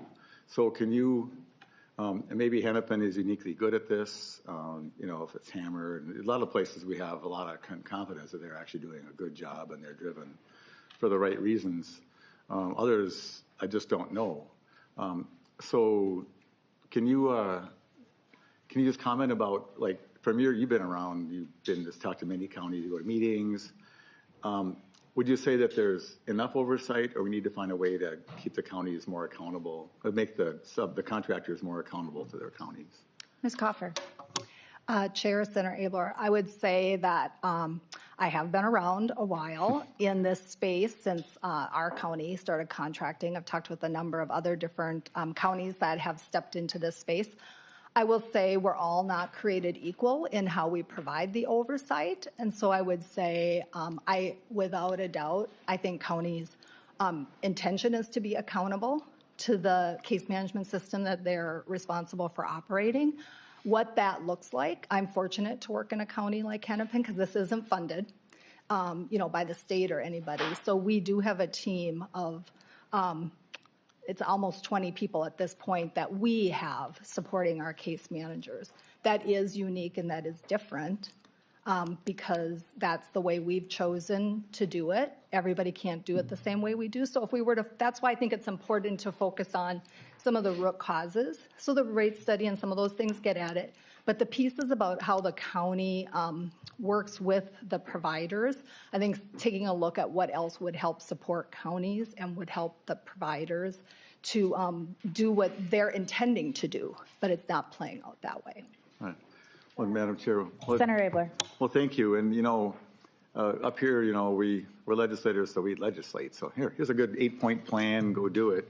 And actually, I was just thinking the 8 points of the work group where you would study oversight, or you just, actually, there's supposed to be a study. I would just say, well, make them do it. But I've also been here long enough in our young age to know that sometimes that creates unintended consequences. So I think at the very least, Senator Mohamed, we should, I don't think we're going to get the takeover this year. And I just don't think that's going to happen, and I would vote against that. But I think if we want to try to improve things, rather than us just making something worse, I think it would make sense to set you all off in your own, the counties, to come back with with several recommendations. But in the meantime, charging them, maybe even put the counties, we could say something like the counties are responsible to oversee their contractors, and then come back with some, so that way the counties can't say it's not my job. And that alone, I think, will just raise the bar, and I don't think anybody can object to that since they're hiring them. And then you all could go and come back with a plan about just to get together and then come back, in January with what that might look like, and create a list of duties organically from the people who actually have to do it. There may or may not be money to do that. And it occurred to me that maybe if there's a way that the counties can get a fee per case that comes out of the case management fee, this would be an administrative charge. It could be done fiscally neutral, and the contractees would know that's just part of doing business. Just a thought. So do you want to react to that? Ms. Coffer. Chair, Senator Abeler, I think the overall idea of counties being accountable and coming up with some ideas about what that would look like, I think that makes a lot of sense. The idea about like future funding ideas for how to ensure that counties would have the staffing, that they would to do that well. I would caution, I hope you're not suggesting in current rates that we would take a fee away from providers, because part of the issue right now is the rates have been around since 2015, so for 11 years. So I wouldn't take current rates, anything from the providers for a current rate, but if in a future study about how case management is funded, having that looked at, that would make sense. One more thing, Senator and then I'm Abeler. done. So, I didn't know that. Is that right? Yeah, We're behind on 2015. everything. Well, thank you for doing case management. But what I was thinking in particular is, I don't know how you know what the right amount of case management is, and there's some contractors who know how to bill pretty well, and some are a little more lean, and which I would think the counties would get to know their subcontractees. But I think at the very least, Mr. Chair, Madam Chair, and Mr. Chair, I think a statement that counties are in charge of their subcontractors, just as a statement, I can't imagine people would be against that because they're hiring them, and the very lives that we saw earlier today are dependent upon that very individual. And if that case manager doesn't look after Lydia, then who does Lydia talk to? And she can't come to us, so she has to go to the next thing. Anyway, I think that I appreciate that, and I thank you for the advice. Thank you, Thanks, Senator Mr. Abeler. Chair. Madam Chair. Thanks. Any other member comments, questions? Senator Wiklund. Thank you, Madam Chair.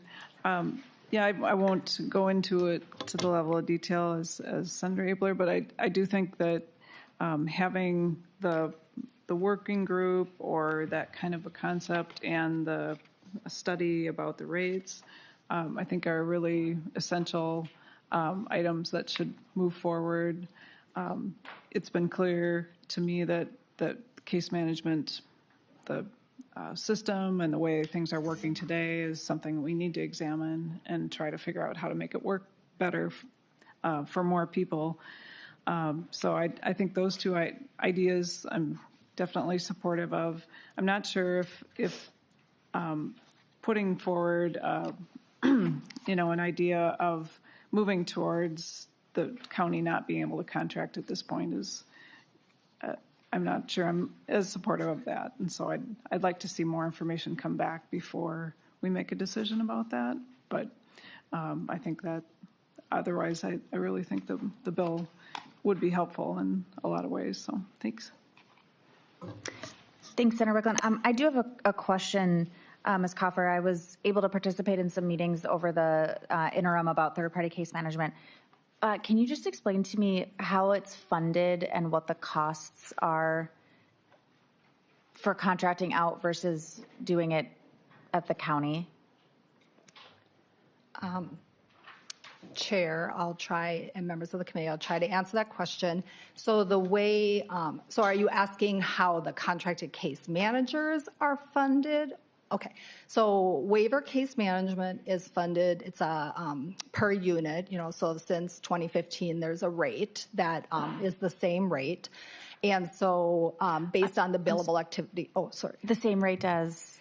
We've had the same rate since 2015, so for the past 11 years. So that's part of the reason behind the rate study is other services have gotten increases, case management has not. So that's part of the root cause of some quality issues and turnover, things like turnover and that. And so based on the activities that are allowed to be paid by that rate, the contracted case management providers, as well as counties for that matter, we all bill the state. So we do case managers, whether they're through a private agency that we contract with or through the counties, we get the money directly from the state by telling them, how much we've done of the services that are billable. The cost that counties talk about right now in the current system is just the cost to support, our contracted providers. So whether that's contracting or like the ongoing program support that we are providing in different ways right now. In the future, the costs that counties talk about and being concerned about is, for instance, in Hennepin County, we would need to hire, if contracted case management was no longer an option for us, for this area, we would need to hire 500 to 600 more people. That costs the county just in recruitment, onboarding, hiring. So the costs are in that respect of such a huge change, and that would vary by the size of each county. And many counties in the state do contracts, so those costs would just vary. If that makes sense, if that's what you were asking. Yes, it does. And I don't want to, we have a long agenda, so I don't want to belabor it too much. And Senator Mohamed, thank you for bringing the bill. So is currently Hennepin County contracting out with 500 to 600 more third-party contract case managers? Is that accurate? The current contracted case management size, yes, is 500 to 600. When you count not just the case managers, but the people that are supporting them. So the supervisors, the program managers that provide that service. Thank you. Any other member questions? Senator Mohamed, to your bill. Thank you, everybody. I suspected that the hearing would sort of go like this. Obviously, this is this would be a huge movement if we made this happen this year. But I think it's an opportunity for us to study, to come up with something that works for case managers and for the people that they serve. I appreciate everybody's perspective and continuing to have the conversation. And thank you, Senator Mohamed. So with that, Senate File 4395 is laid over for possible inclusion in a future omnibus bill. Senator Mohamed, we are going to, I've been instructed to go to Senator Fateh and then come back to you, if that's a, oh no. You're good? Oh, you're good. Okay, I'm sorry. Madam Chair, I'm sorry. I was going off an old note I had, so thank you. It's your committee, Mr. Chair. So Senator Mohamed. It's yours now. And it's on. No. Okay, Senator Mohamed. Senate File 3928. Thank you, Madam Chair. I will try to go fast so we can break our fast.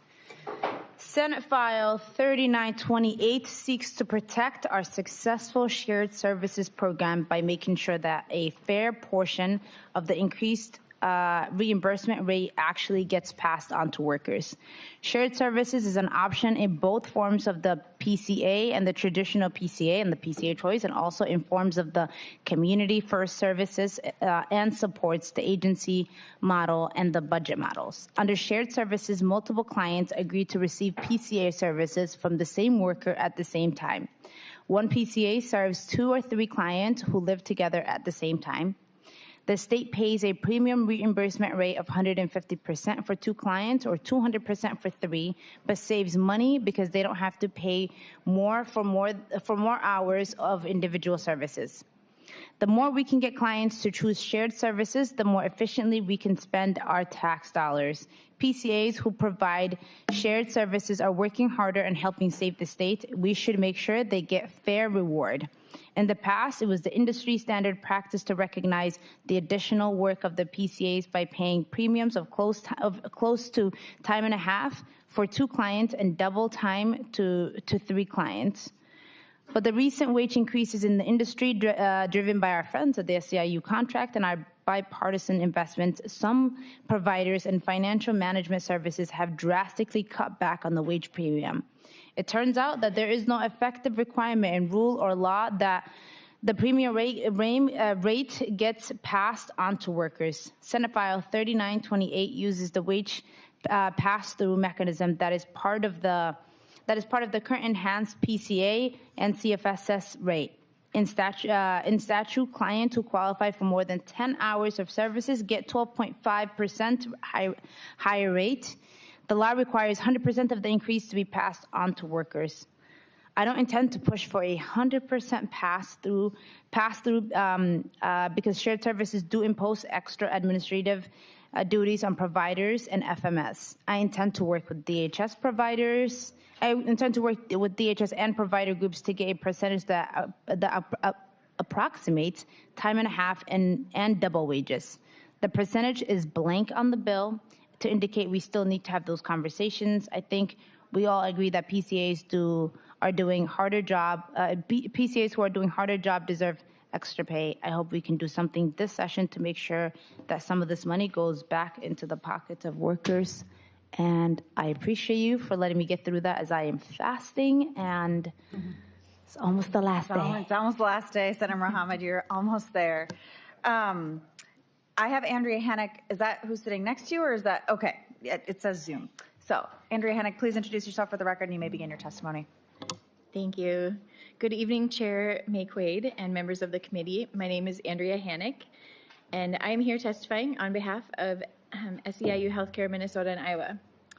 For the last 6 years, I have provided shared services, and I get paid time and a half. That is why I was so surprised when another home care worker, Cynthia, came to our union with a pay problem. She was providing shared care to 2 clients, and the reimbursement rate to the agency by the state was 150% of the regular rate, but she was only getting paid $27.30 an hour, and she should have been getting paid $32.25 or closer to that. When Cynthia and our union approached the agency about the issue, we initially had some success because time and a half had been a well-established past practice in the industry.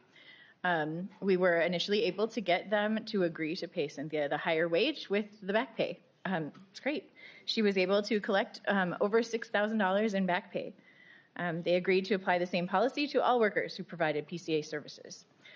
However, our success was short-lived. We don't know why, but the company quickly reversed course and would no longer commit to paying time and a half. There currently is no rule or law in Minnesota to require that any of the higher shared service rate actually go to the workers that are providing the care. And we unfortunately are seeing more agencies pay less than the premium made possible by the state rate. So providing care to 2 or 3 clients means a lot of extra work. The extra work is physically demanding, and there is less time to catch your breath.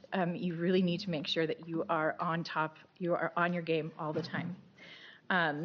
Balancing the behavioral needs and physical needs of 2 people is more than twice as much work. This extra money from time and a half or double time can make all of the difference in the world to PCAs who struggle to afford their lives. For me, the extra money allows me to pay for medical bills, including surprises like my beautiful cast that I have on, which was not in my budget, by the way. Thanks to the ice on the ground outside of the restaurant I was at, but I will be okay. So I want to thank the members of this committee for your strong bipartisan support for home care workers. I really do. And I especially want to thank Senator Abeler, who is the co-author on this bill. Thank you, Senator Abeler. Our union supports this bill. And if the state is paying a higher reimbursement rate for shared care, there should be some promise that a fair portion of the extra money will go to the people that provide that shared care.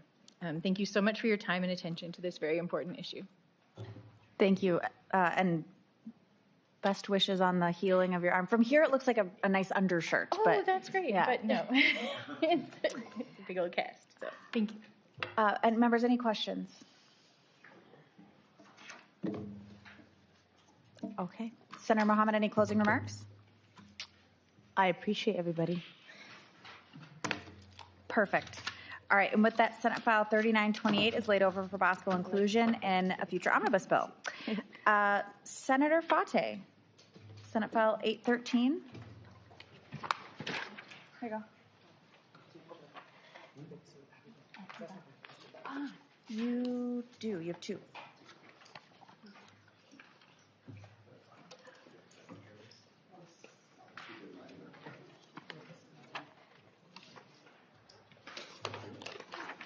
All right, Senator Fateh, as you get to the table, it looks like you have an A2 author's amendment. Senator Fateh, would you move the A2 author's amendment? Yes. All those in favor of the A2 amendment, say aye. Aye. All those opposed? The amendment is adopted. Senator Fateh, to your bill. Thank you so much, Madam Chair. This proposal is about bringing transparency, structure, and community voice to a part of our long-term services system that urgently needs it. Integrated community supports, or ICS, are a critical housing and support option, but the way ICS has developed over the past few years has exposed real gaps in data, in oversight, and in the consistency of decisions across the state. ICS can work, but we all know it needs reform, and it needs that reform to be grounded in clear expectations and community input. This amendment moves us towards that goal in a few key ways. Number one, it finally requires DHS to report basic foundational ICS data that has never been publicly tracked before. Things like how many ICS beds exist, how many are occupied, how many settings have closed, and how long applications sit in review.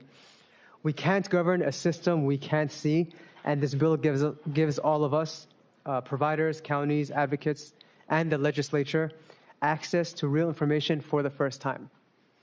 Second, it requires the commissioner to publish standardized ICS setting review criteria, application templates, and documentation requirements on DHS's website.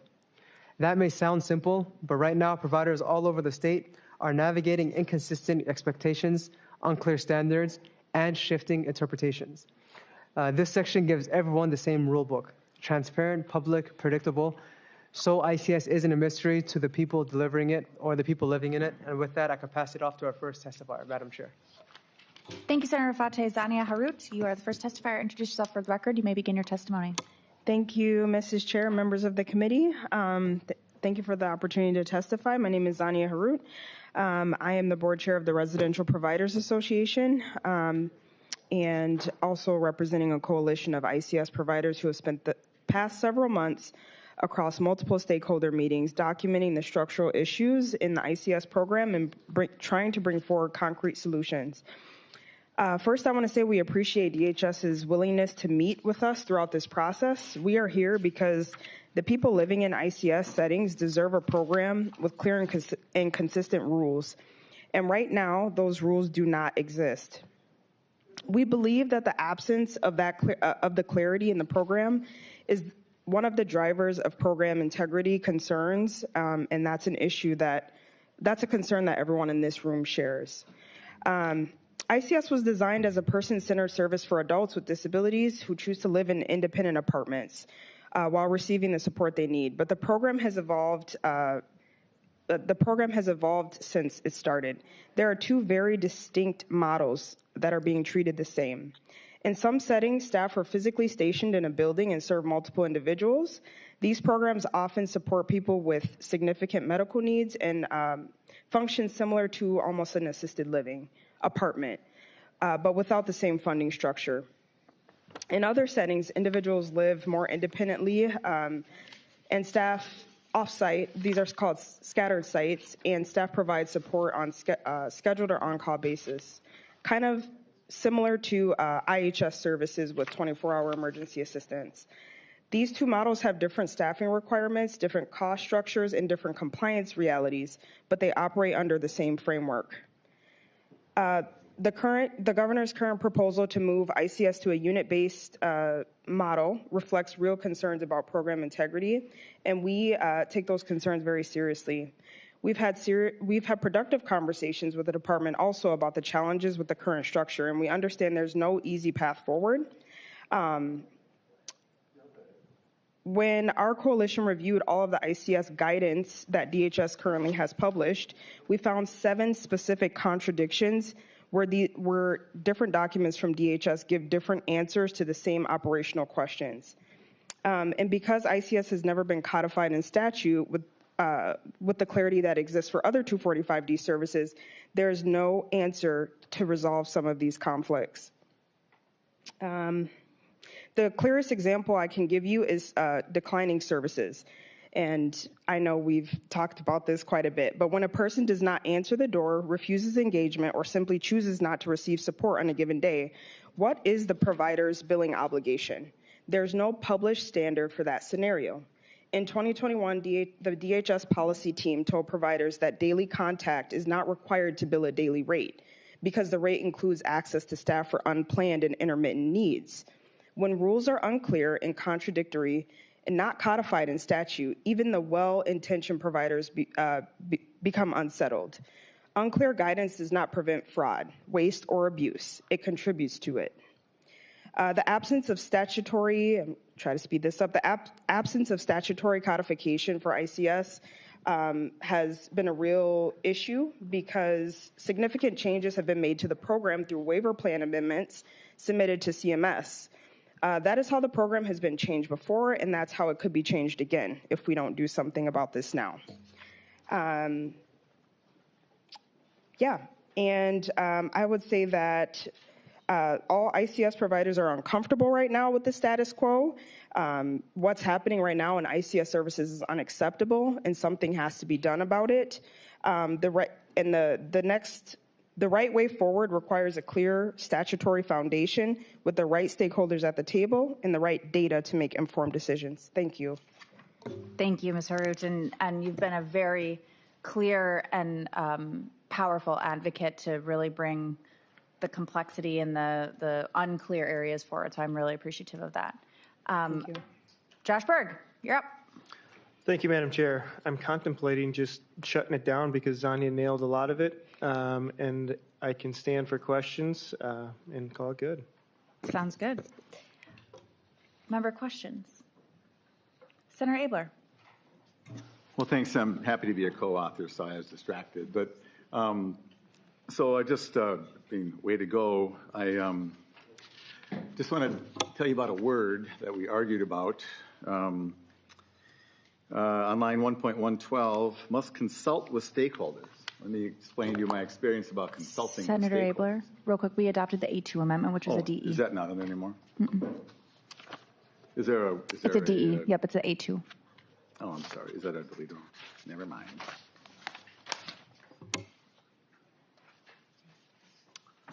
If I paid attention, it might have. So is the commissioner going to work with people, or is that not in the bill anymore? Senator Abeler, if you look at 3.4, it talks about a work group. Oh, okay, thanks. Sorry, thanks. Senator Fateh, it's your bill. If you'd like. No, you got it. Thank you. Senator Abeler. No, I used to like Saturday Night Live with Rosanna Dana. Never mind. But anyway, so Well, this is actually better language, so whoever wrote it, Liam, thanks. But like on 3.6, it says the commission shall convene a work group to develop recommendations. But sometimes there's already a decision made, and then they can, when the language consult with, they just kind of listen and then take all those little Post-it notes and put them in a drawer, and not to be unfair to the department, but we said how it seems. So if you're comfortable that this is language that means they're going to have to listen to you and you're going to be crafting the language, then I'm totally comfortable with, I mean, I think you want to do it, but I think what's gone wrong with almost all the latest work by the OIG at the Department of Human Services and some of the proposals has been the lack of input of you all with, well, actually, you met Lydia today with, I would say, nearly catastrophic or catastrophic consequences. And so that's why I'm such a proponent of listening to the people and, you know, with the discussion about case management and all that, what are you doing that works? Can we kind of get can the grassroots come up with good things that actually function well, which I think is the more appropriate thing than somebody sitting and telling us all. So anyway, just if the community is happy that this is going to make sure that they're going to be truly a part of the process and that your ideas, Anya, and everybody else's ideas are going to be truly incorporated, then I'm happy. And Thank you. You know, on you go. Thank you. Senator Fateh? Yes, and I had actually maybe a question for council on 3.4 on line 3.6, because you just brought it up, Senator Chair, Madam Chair, where it says the Commissioner of Human Services shall convene a work group. Is there a functional difference between shall and must? If I say must, would that actually require them, or? Mr. Monahan? Madam Chair, Senator Fateh, there is no functional difference. Thank you. Just want to be crystal Senator clear. Fateh? Thank you so much, Liam. Mr. Monahan. At Senator Fateh, I was also looking at the work group, and I think one of the important things I'm seeing is they shall convene a work group to develop the recommendations, and then at the end of it, submit those recommendations, and they can't implement any changes until that's been submitted. I will point out on 4.29, and we're going to lay this over, but if the requirement is that they can't implement any changes until the work group has submitted its report to legislature and the legislature has reviewed the report, might want to get some specificity on what does that mean. Does it mean a committee? Does it mean a legislator has had eyes on it? And my only other question for you, Senator Fateh, is there aren't numbers of people in here, which could be both good or problematic. And I just want to make sure that is an intentional choice, that it's an open-ended number of people from DHS, counties, human services, ICS providers of varying sizes from all geographic regions of the state, you know, on and on. Just wanting to make sure that that's a choice and not, Senator Fateh. I believe that was intentional, but very open to modifying and adapting as we go further into the session. Senator Abeler? Well, and are we paying anybody for this, or are these all volunteers? Senator Fateh. Mr. Berg. Mr. Berg. Madam Chair, Senator Abeler, I'm guessing there will probably be a fiscal note for this, assuming, I'm not saying that the members of the work group would get paid. I don't think that's contemplated in here, but for the department to administer, there likely would be an administration cost, I'm guessing, but we'd have to ask the department. Well, thank Senator you. Abeler? Yeah, and Madam Chair and whoever, and you know, at some point, Senator, you want to just figure it out. I think you can convene a work group for free if they have to staff it and provide help. So if you're going to gather a room full of all of you and you're going to sit and what do you think, and you're going to decide where your own chair is and whatever your methods are going to be, that's probably free. And there's not a lot of money these days. And so if the people who are coming don't mind coming for free, that's all right. And it may be like with some people who aren't actively engaged in a company, who it's not their business, and there's some members of the public who, you know, you wish could come down, or now they can Zoom in, so maybe that's just as well. But just to keep it, that's why we pay some of them. But I think the more you can make it a policy bill, probably the safer you are. So we can have some committee Senator members Fateh? donate their per diem, maybe. No. Senator Abeler, I am looking at the difference between Senator Mohamed's previous bill and Senator Fateh's bill. And in her bill, she did have a part about compensation and expenses, and it's cited to 15.059, and this one doesn't. And so I would imagine that this was constructed to be, and you wouldn't want to be paying providers that we already pay for services to sit on the work group. So, any other questions? Closing remarks, Senator Fateh? Thank you so much. I think this is getting laid over. Is that correct? That's right. Thank you so much, Madam Chair. Thank you. And with that, Senate File 813 is laid over for possible inclusion in an omnibus bill. Thank you. All right. Next on the agenda, we have Senator Hoffman. Senate File 4256. First time in front of the committee, Senator Hoffman. I'm a very strict chair. That's funny. Yes, you are. And I prefer I knew you were donuts. going to start. Senator Hoffman, whenever you are ready. Madam Chair and members, in front of you is Senate File 4256. This came back to us. So this is something that we sent out past the Commerce. It's now has come back. And I was going to have Anita come and testify. Do you remember the Anita, our senior citizen from not Champlain Shores, but it's called Amira Choice now in Champlain. But she's now doing like the New York Post and CBS and no, honestly, she's like she went viral. So there's an amendment, I think, in front of y'all. There should be an A1. Senator Hoffman moves the A1 amendment. I don't have it. I'm sorry. Do you have it? Yeah, it's the A1. Do you want to pass that out? Sure. So the amendment before you, this represents the agreement, the Department of Public Safety and the Minnesota Department of Health. This puts it in place where it allows that happy hour to happen, but it also gives the Department of Public Safety enforcement and oversight ability in coordination with the Department of Health. So that's it. It was just some simple technical fixes there. So, and I think we want to go. There's a couple of Senator Abeler. Sorry, Madam Chair. I have a question. Senator Abeler, you. Madam Chair, before we talk about this, Senator this should Abeler. go to the floor. But so, do we at public safety cover what happens intoxicated use of a motorized wheelchair or anything, or did that come up?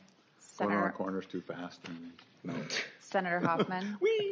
Madam Chair. Can they go in the Chair parking and lot Senator and zoom Abeler. around? No, there's no D. I suppose there would be a DUI. Isn't there? Yes. Is there? I'm 100% sure you could get a DUI. I bet for you that. could get a DUI The because same it's an pass thing, operation. can they ride? Anyway, thank you. It's a great bill. Look at my strict committee. Yeah, I think Yeah. this should go to the floor. So Senator Hoffman moves the A1 amendment. Oh yeah, the A1. All those in favor say aye. Aye. All those opposed? The A1 is adopted. Senator Hoffman, I love this bill so much. I'm very excited about Did you it. get signed on, Madam Chair? It is a full bill, unfortunately, Senator Hoffman. Well, guess what? There's a clone. You could have Aaron Huppert walk up to the dais up there, Madam Chair. There is a cloned bill that is. I would love it. All right. Actually, Mr. Monahan could Senator request Abeler. that for us. We asked him to get a clone sent down. Could you? Christy Grom said she'd sign on it Senator too. I was actually serious. Maybe he could.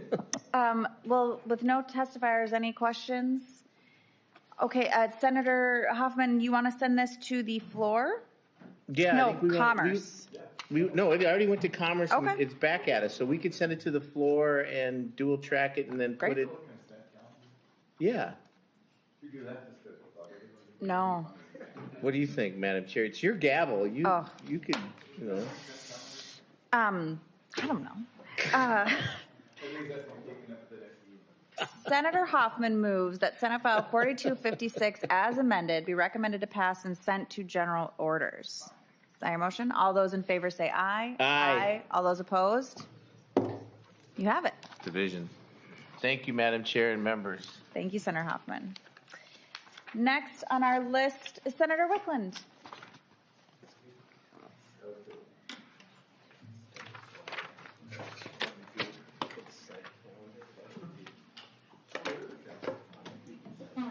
don't even know.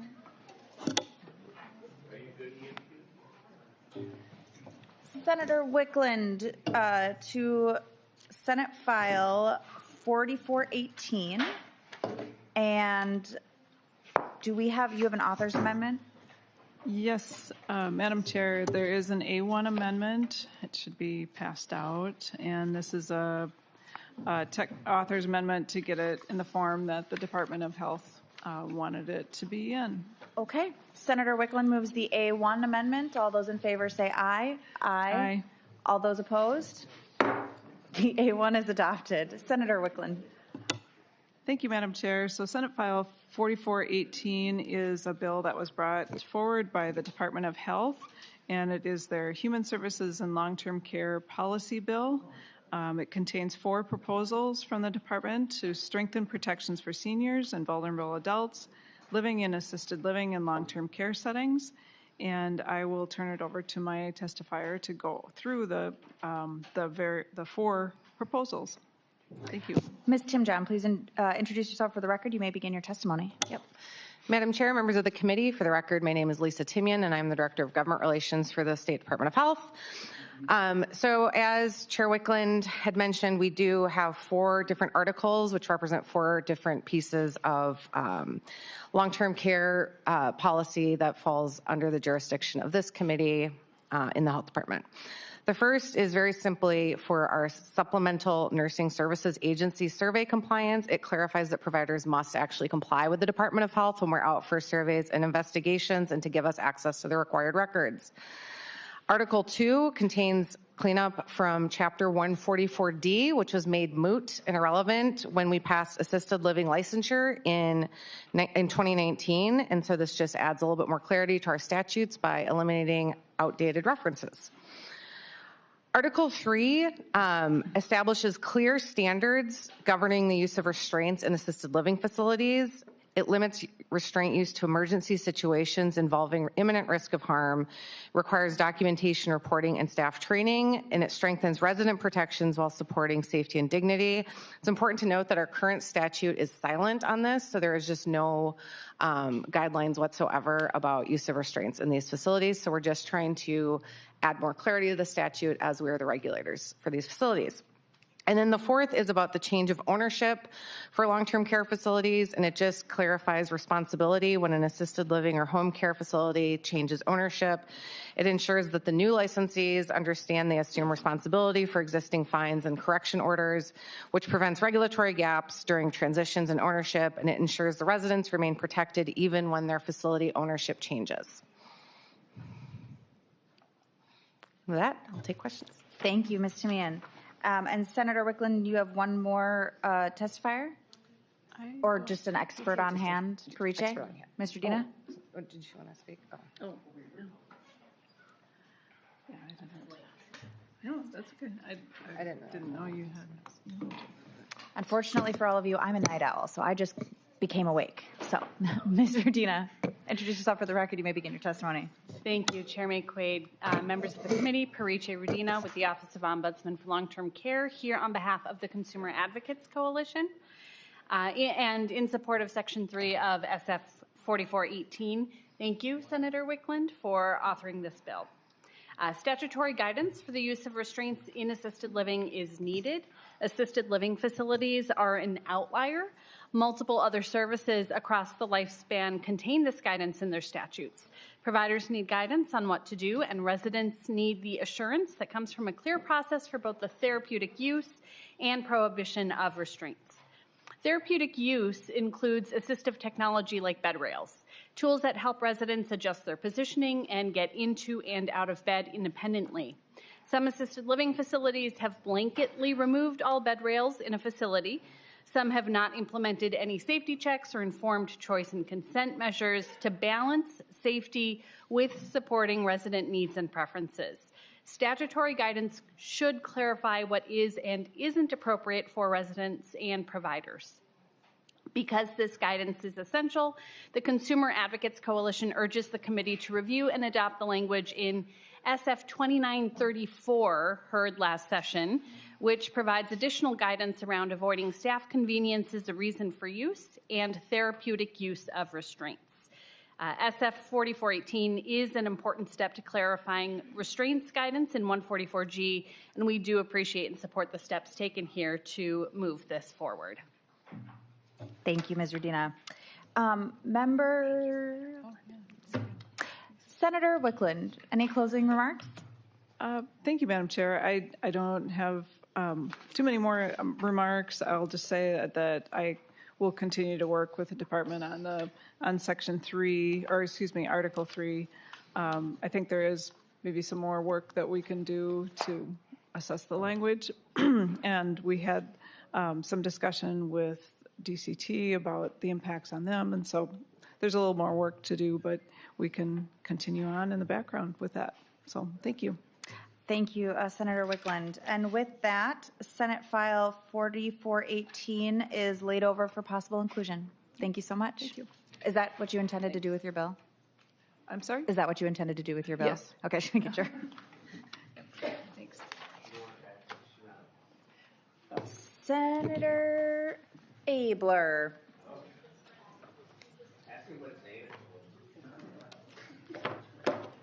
Senator Abeler, we have Senate File 4354. The path for this bill is it's going to go to Health and Human Services, yes? No. No. Half this bill is going to lay quietly on the table. We did it's going to, Madam Chair, this bill is going to be identical to what the bill in the Health Committee looked like this morning. So it's just going to rest happily. That way, the identical language will be here to do whatever happens to it with whatever the powers that be decide about it. So. Okay. Senator Abeler, it looks like you have an A2 amendment. Would you like to start with that? Yeah, move the A2, and there's actually two sections I just want to delete, which I can do just orally. On page 15, I think I can just list to make sure Mr. Monahan gets it. That's not 15. So Senator Abeler, to your A2 amendment, you wanted to delete what sections orally? I'm going to take out the AG money and then the 90 days. Do you know what 90 days is? AG money is here. Mr. Monahan. Original bill. The A2. On the A2. Madam Chair, Senator Abeler. Yeah, thank you. I believe you want to make two motions. First, you would like to move to amend the A2 amendment to Senate File 4354, page 15, delete subdivision 7, and instruct staff to renumber the remaining subdivisions and correct internal cross-references. Yes. I would suggest that you incorporate that into your A2. Okay, Madam Chair, I'd like to incorporate that into my A2.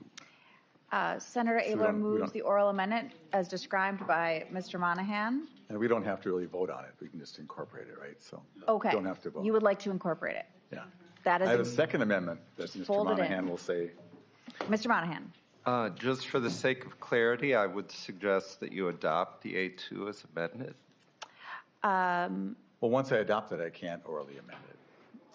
The language you want to amend, Madam Chair, Senator, Mr. is in the Monahan. underlying bill and not the amendment. It's in the main bill, not the main. Okay, well, then we'll just vote. I mean, whatever I'll be happy got to. you. Madam Chair, you decide what to do. I got you. Senator Abeler moves the A2 amendment as amended be adopted. Okay. All those in favor say aye. Aye. All those opposed? Okay, you have the A2. To your next motion. I understand, Mr. Monahan. Thank you. Okay. I believe then the second motion is to amend Senate File 4354, page 15, no, page 14, delete section 20.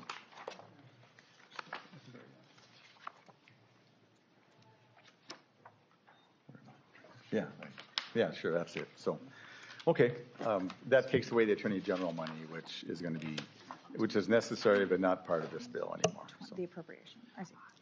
Okay. thank you. So Senator Abeler moves to delete Section 20 of Senate File 4384. All those in favor say aye. Aye. All those opposed? Senator Abeler, I believe your bill is in the shape you desire. Thank you, Madam Chair. And this is definitely a work in progress. And I'm having a meeting with myself tomorrow to discuss this and to capsulize a bunch of things. But right now, you'll see there's two articles. Article 1 is the providers, and Article 2 is the combination of my due process project as well as the project from Representative Hicks, which was amended in the House, in the other body. And with the exceptions that we just did, the idea of having 90 days of money available is a wonderful idea, although to have that work, it would cost $600 million to the providers, given what they have to make up for the federal share probably to have on hand, which is, I think, at this point untenable. The question remains open, should they have some minimum amount on hand or not, which I will leave open for later discussion. The other part is the Attorney General. So if Mr. Goodnow would like to go through what he has in a cursory fashion. We spent quite a bit of time this morning on it, but this is a different committee. So cursory, Mr. Chair. Mr. Goodnow. Means clear, not right? Yeah. Okay. Madam Chair, members of the committee, thank you so much for having me here today. I am Kevin Goodnow. I am representing the Community Provider Alliance today. And we are supporting and have been working on what is now Article 1 of the amended bill, which includes the bulk of the original bill and then some modified provisions that were included in the amendment. What our proposal has been is really focusing on, the Community Provider Alliance really is focused on wanting to make sure that the people who are committing fraud, waste, and abuse are dealt with in an appropriate manner. So there is but also making sure there is due process in the system as we move forward with it, and in order to avoid any inadvertent impacts on providers out there and access to services for people with disabilities and the frail elderly. Just to do a high-level overview of Article 1, one of the things that is confusing sometimes is what statutory language is followed during investigations and in implementing sanctions. This clarifies that for Medicaid providers, that 256B is the proper chapter to use in doing those, in following through on the investigations and the sanctions. There's a clarification in here about what is abuse and what is not abuse with regard to fraud, waste, and abuse. There's some recodification and clarification that's included in the bill in what is now sections 5, 6, 7, 8, 9, 11, 12, 13, and 14. That should not be, unless Senate Council corrects me, any substantial change in those sections from what I could tell. The biggest change would be found in Section 10, and that is where we add some of those provisions that we feel are important for due process when providers are being investigated. I would say that this is our idea. This is a starting point where we certainly want to engage those parties that are interested in dealing with this, so we can find a compromise that works for everybody while we protect the integrity of the programs. One of the key parts, a couple of the key parts are we shift the standard for defining what credible allegation of fraud is from indicium of reliability to preponderance of the evidence. And then we also limit the temporary withhold to actually be temporary to be 60 days under this provision. In addition to that, if you look at sections 15 through 19 now, those are sections that are directing the Department of Human Services, the commissioner, to study some aspects that we believe would bring more integrity to the programs. They include Program Integrity Advisory Board, MA enrollment standards, program integrity technology modernization, program structure and design audits, and proportional program integrity interventions. So what we're dealing with on the first part when I talked about the due process is really with regard to the monetary withholds without notice, without prior notice, I should say. And in those other sections, we're talking about program changes that can affect the entire Medicaid programs. So there is a distinction between those two. With that, I'm done and would stand for any questions that people have. Thank you so much, Mr. Goodnow. Alma Silver. I'm sorry? I'm not here. And then Lydia Dolly. No, there was, earlier, they had gotten here earlier, and then I didn't It's all put good. that in the notes. Oh, yeah, Lydia was the Yeah. young lady we I met, see. and She- Alma could not stay. Madam Chair, Senator Hoffman. you were in, you were double dipping there. You were in transportation. Double booked. Double booked? Is that what it's called? Double booked? I don't know. I can't think. But Alma and Lydia, and she, Alma, they could not stick. She could not stick around, but Lydia Dolly did a presentation to us. That was the first thing we listened to, and Beautiful.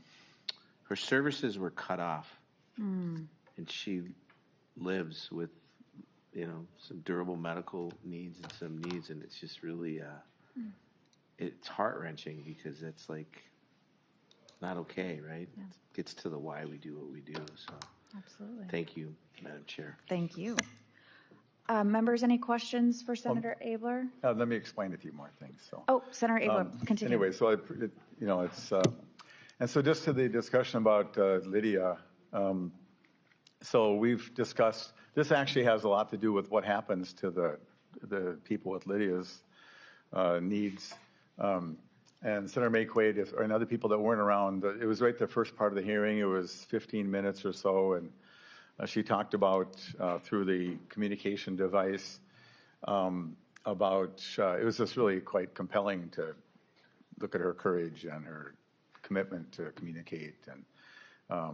And so she told us her story, and it was extremely compelling. And so anybody who wants to know why we do what we do, it's just the most, well, it's just helpful to know why we do what we do.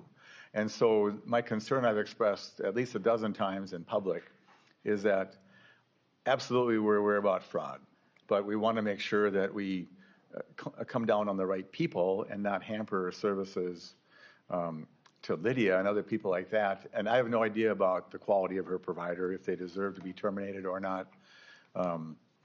And I'm all for terminating and withholding ones who are really not doing the right thing. Part of this bill is helping to right-size that. But so Lydia lost services on New Year's Eve and got a note saying, sorry, can't serve you anymore, period. And it's going to be a week or 3 months, and good luck to you. She couldn't find a provider, so her mom took off work after 20 years of working to take care of her daughter, pretty much 18 hours a day or whatever. Anyway, and so it's, and so we talked on Monday about 540 providers who were on hold and waiting action at the AG, and I wondered, what about those 10,000 or more clients? We received no satisfactory answer at all, and the reason we don't hear about them is Lydia and her mom are living, taking care of themselves, which is not the intent. And anyway, so it was quite a thing. Anyway, so in terms of this piece of legislation, Article 2 I mentioned is my project about due process, which there is very little. Guilty till proven innocent. And some people maybe deserve that, but most of the people deserve a process. So they can say, what did I do? And so that's the effort there, along with what the providers have brought forward in Article 1. And as well as if you read the different versions, there's the provider version, there's Article 2, which is the Hicks-Abeler version, I guess. The governor has a version. Senator Mohamed has a version. Senator Hoffman had a version. And I'm going to look at all those tomorrow.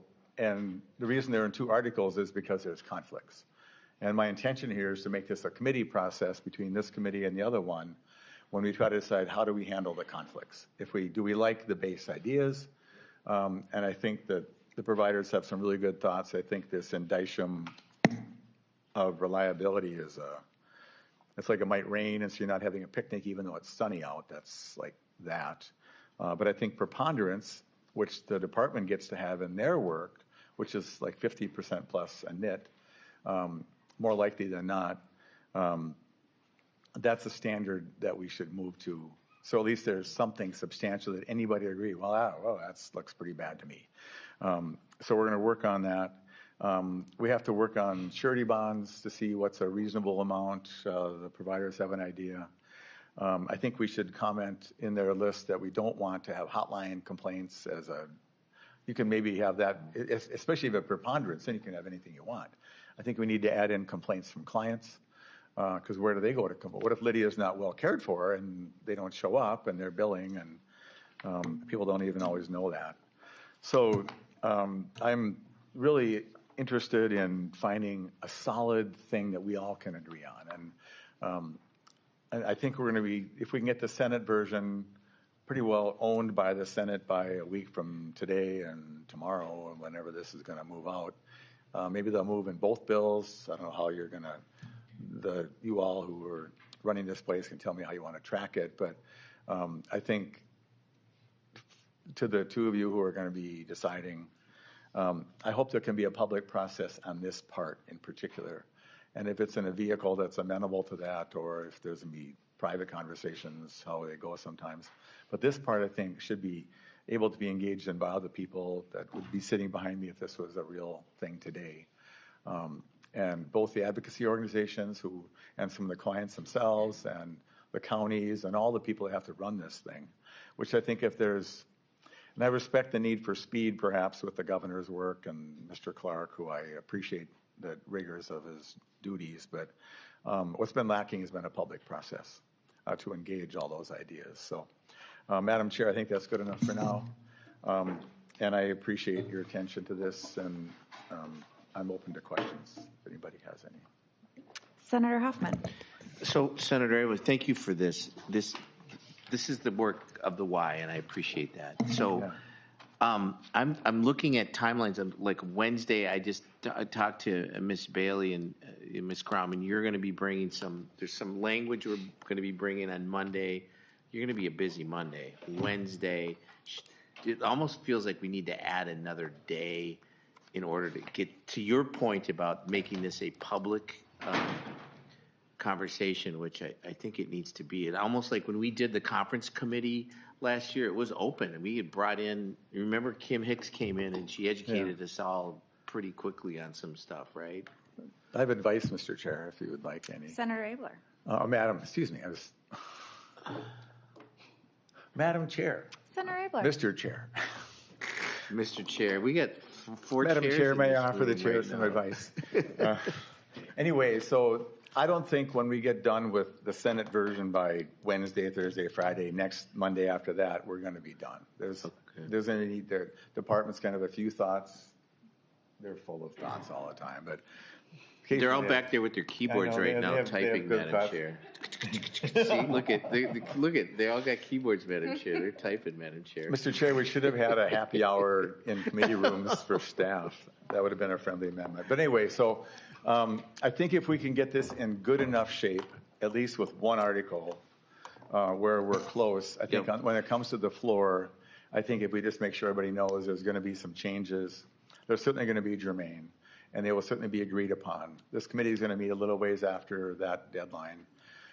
That'd be my suggestion, and I don't know that you want to delay it to get it perfected, just as long as Mr. Monahan can, if I can get him some stuff, then perhaps he can come up with one article that will be sufficient. So, Senator Hoffman. And thank you, Madam Chair. And to that point, Senator Abeler, last year when we did that, Mr. Monahan, I believe, probably lived on an hour of sleep in 4 days because every time that was that floor thing. So I don't like these tight timelines that we're given because we started in February. And it's almost like I feel this moment where we got to get it. And to your point about let's work on it. Let's get it right. well, Mr. I agree Chair, with you. Madam Chair, Mr. Chair. Yeah. If we have to have Mr. Article Chair. 1 and Article 2, I don't care. Yep. Just as long as in our leisurely pace after that, I do not want to overwork we have like the most amazing staff. Mr. Latz should be jealous of our amazing Absolutely. staff here. I agree. Anyway, we'll do is just do the best we can. I think the rest of your bill is going to be pretty well figured out well enough. But anyway, that's we'll see this. We'll try to scoot along. So thank you, and not be too unkind to Mr. Monahan. Senator thank you. Wiklund. Thank you, Madam Chair. I don't have any comments about the bill. I guess we kind of talked about the same exact, language this morning, so I don't have any more comments about it. I do have a concept, an amendment that I'd like to bring up. It's not it doesn't affect your bill, but it's sort of peripherally related. And if that could be passed out, the A3 amendment. Senator Wiklund offers the A3 amendment. While that gets passed out, Senator Wiklund, would you like to speak to it? Yeah, and this came about, my staff and I have been thinking over the past few weeks about where there might be some gaps in general. And it seemed to us that the Office of the Inspector General itself is not in statute. And so this would be, this amendment is just, it's direction to the commissioner to come up with the language, statutory language, that would codify the Department of Human Services Office of the Inspector General as it is today. So it's not like, what would you envision it or anything. It's just trying to get the existing legal authority identified by the office, that the office relies upon to carry out its duties, and policies and procedures necessary for the office to carry out its existing duties. And then Clause B just is basically saying, don't include anything that you're wishing for. It's really to codify what exists. And so I wanted to bring it forward for the committee to discuss and see what you thought. I did provide it to DHS and just got a little bit of feedback that they were okay with our discussion of it. I haven't had in-depth discussion with them on it.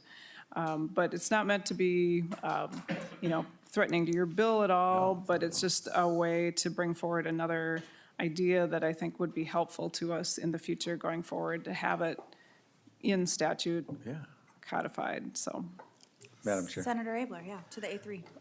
You know, we've been working on the Inspector General, Jerry Kerber days and all that. He never had a real office. He just made up his job, and he just kind of, hey, I'm the Inspector General. Like, I got to go talk to that guy. No, this is a great amendment. We should put it on, and we'll, I just am shocked that, well, then, what office does James Clark sit in? Does he just have a little booth? Does he have a cubicle in the hallway, over at the Centennial Building, maybe? Let's get him an office. And no, I agree with the amendment. I support it. Okay. Any other discussion? James an office. Let's give him a title. Any other discussion on the He should be A3? arrested. I will admit, Senator Wiklund, I didn't know that until right now. Yeah, that's another wrinkle on the brain. Senator Wiklund, anything to the A3 before we vote? No, Madam Chair, I think I was asking questions of our council or for my committee, and where is this? And then we thought, oh, well, it isn't, so maybe we should make that, so. Senator Hoffman.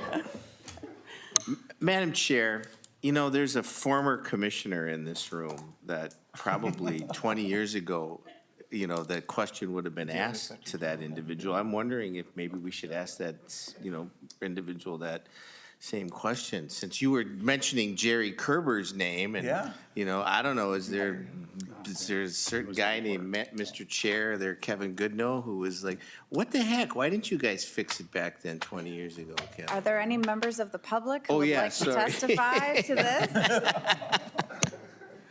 Please introduce yourself for the record. You may begin your testimony. Nobody's that old enough here. No, I think it's a great idea, and I think that it's good the Senate can once again lead on these kind of things. But I think it's great. Let's just do it. Vote.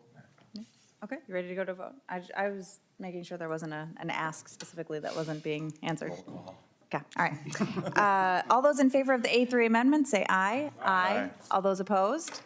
The amendment Thanks for the is bill. adopted. Okay, so Senate File 4354 as amended is laid over for possible inclusion and further discussion, I'm sure. Okay. Thank you. He's not even a real guy. Well, I'm going to charge him. Senator Maye Quade, this is.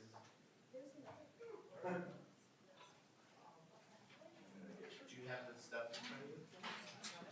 You're it? Yeah.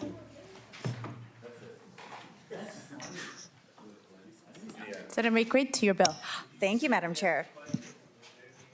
Madam Chair, members, so Senate File 4508 modernizes the language currently in statute regarding Minnesota's senior nutrition program by moving away from the word seniors to older adults, which is a preferred phrasing and aligns with our efforts to reframe aging in our state. The language also provides greater flexibility and efficiency in delivering meals through our older adults nutrition program by allowing providers across the state to partner with farmers, food shelves, and hospitals, and to bring food to older adults in general. Current funding for this program does not meet the needs of the growing population of older adults in Minnesota, and with this bill, we have expanded use of state funds that can help stretch dollars even just a little bit further. I urge your support for your bill, for this bill, and I believe we have a couple testifiers. Thank you. And we have Amanda Nickerson and Eric Hedman. You both can come up to the testifier table and please introduce yourself for the record. Madam Chair, they deserve a medal for sitting through all this all day, you know, but they're probably hungry by now.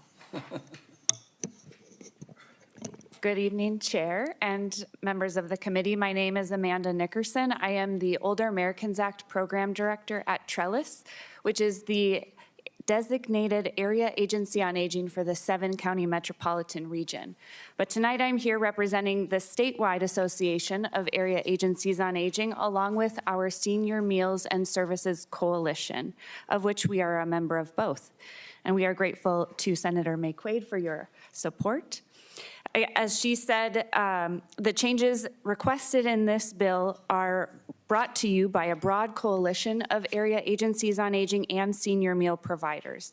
As a network, we serve older adults who are low income, at high nutrition risk, and have difficulty with activities of daily living. In 2025, we served over 16,000 people with home-delivered meals. Area agencies on aging administer these state funds appropriated to the senior nutrition program. We have strong policies and procedures in place to prevent and detect fraud, which include pre-award risk assessments, verification of eligibility and services delivered. We visit congregate dining and home-delivered meal routes, and we evaluate performance outcomes. In addition to prepared meals, the proposed revisions would allow our providers to deliver food that comprehensively addresses their nutritional needs, including food boxes, meal kits, and fresh produce. Thank you for hearing Senate File 4508 today. The changes we seek in this bill will increase access to meals and food for older adults across Minnesota who face malnutrition. Thank you for listening to my testimony. I urge you to pass this bill. Thank you. And Mr. Hedman? Thank you, Madam Chair and committee members, for allowing me the opportunity to share information with you about the Senate File 4508. I'm Eric Hedman, and I'm the Prairie 5 Meals Director. Our agency serves Big Stone, Chippewa, Lacaparo, Swift, and Yellow Medicine counties, and I'm here to address the importance of this bill and how it impacts older adults. With the economic uncertainty that we're currently dealing with on a daily basis, as a provider like I am, rural nutrition services, we need to reduce barriers that prohibit access to basic essential services such as food. Particularly in my area, there are 15 grocery stores in a 3,000 square mile area. This equates to one grocery store per 200 square miles. 75% of the people that complete the application form that we serve are considered moderate to high nutrition risk and also are living below the federal poverty guidelines. Keep in mind, in my service area, 64% of the communities that we serve have a population of under 500 people. Food insecurity is a major issue in rural Minnesota, and we utilize food shelves in our counties where households are able to get a 3-day supply of food once a month. In addition, we are providing food boxes for older adults. These contain shelf-stable meals such as canned veggies, tuna, peanut butter, and cereal. In 2018, Prairie 5 studied our service model, and we asked a simple question on how do we bring nutrition to older adults in our service area. Our answer was with a leap of faith and also resulted in our first hot cold truck. We are one of a few providers in the state that will bring food right to the people who are still living at the farm sites. Our other creative models may also include using grocery models or grocery bags and food access like that. I'm here today because the bill, the Senate File 4508, will have a profound effect on bringing services to rural Minnesota. A key part of this bill is to allow flexibility, encourage innovation, and also creativity. We can be a leader in providing rural services through creating new partnerships. In my 14 years of providing nutrition services, I never imagined that I would be working to pass a bill that will still result in putting older adults on nutrition waiting lists. What concerns me particularly in rural Minnesota is where are the older adults going to be getting their meals when projected we are going to be reduced 452,000 meals and 6,000 older adults in Minnesota will go without food this year.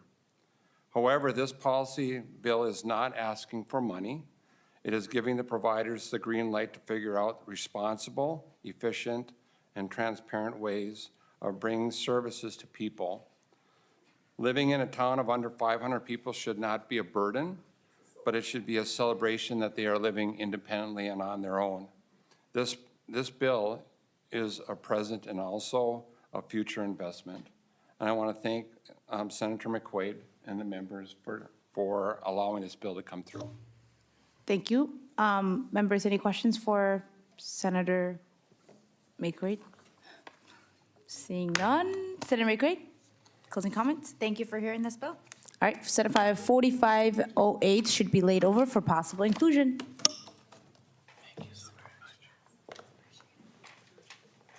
And we're adjourned.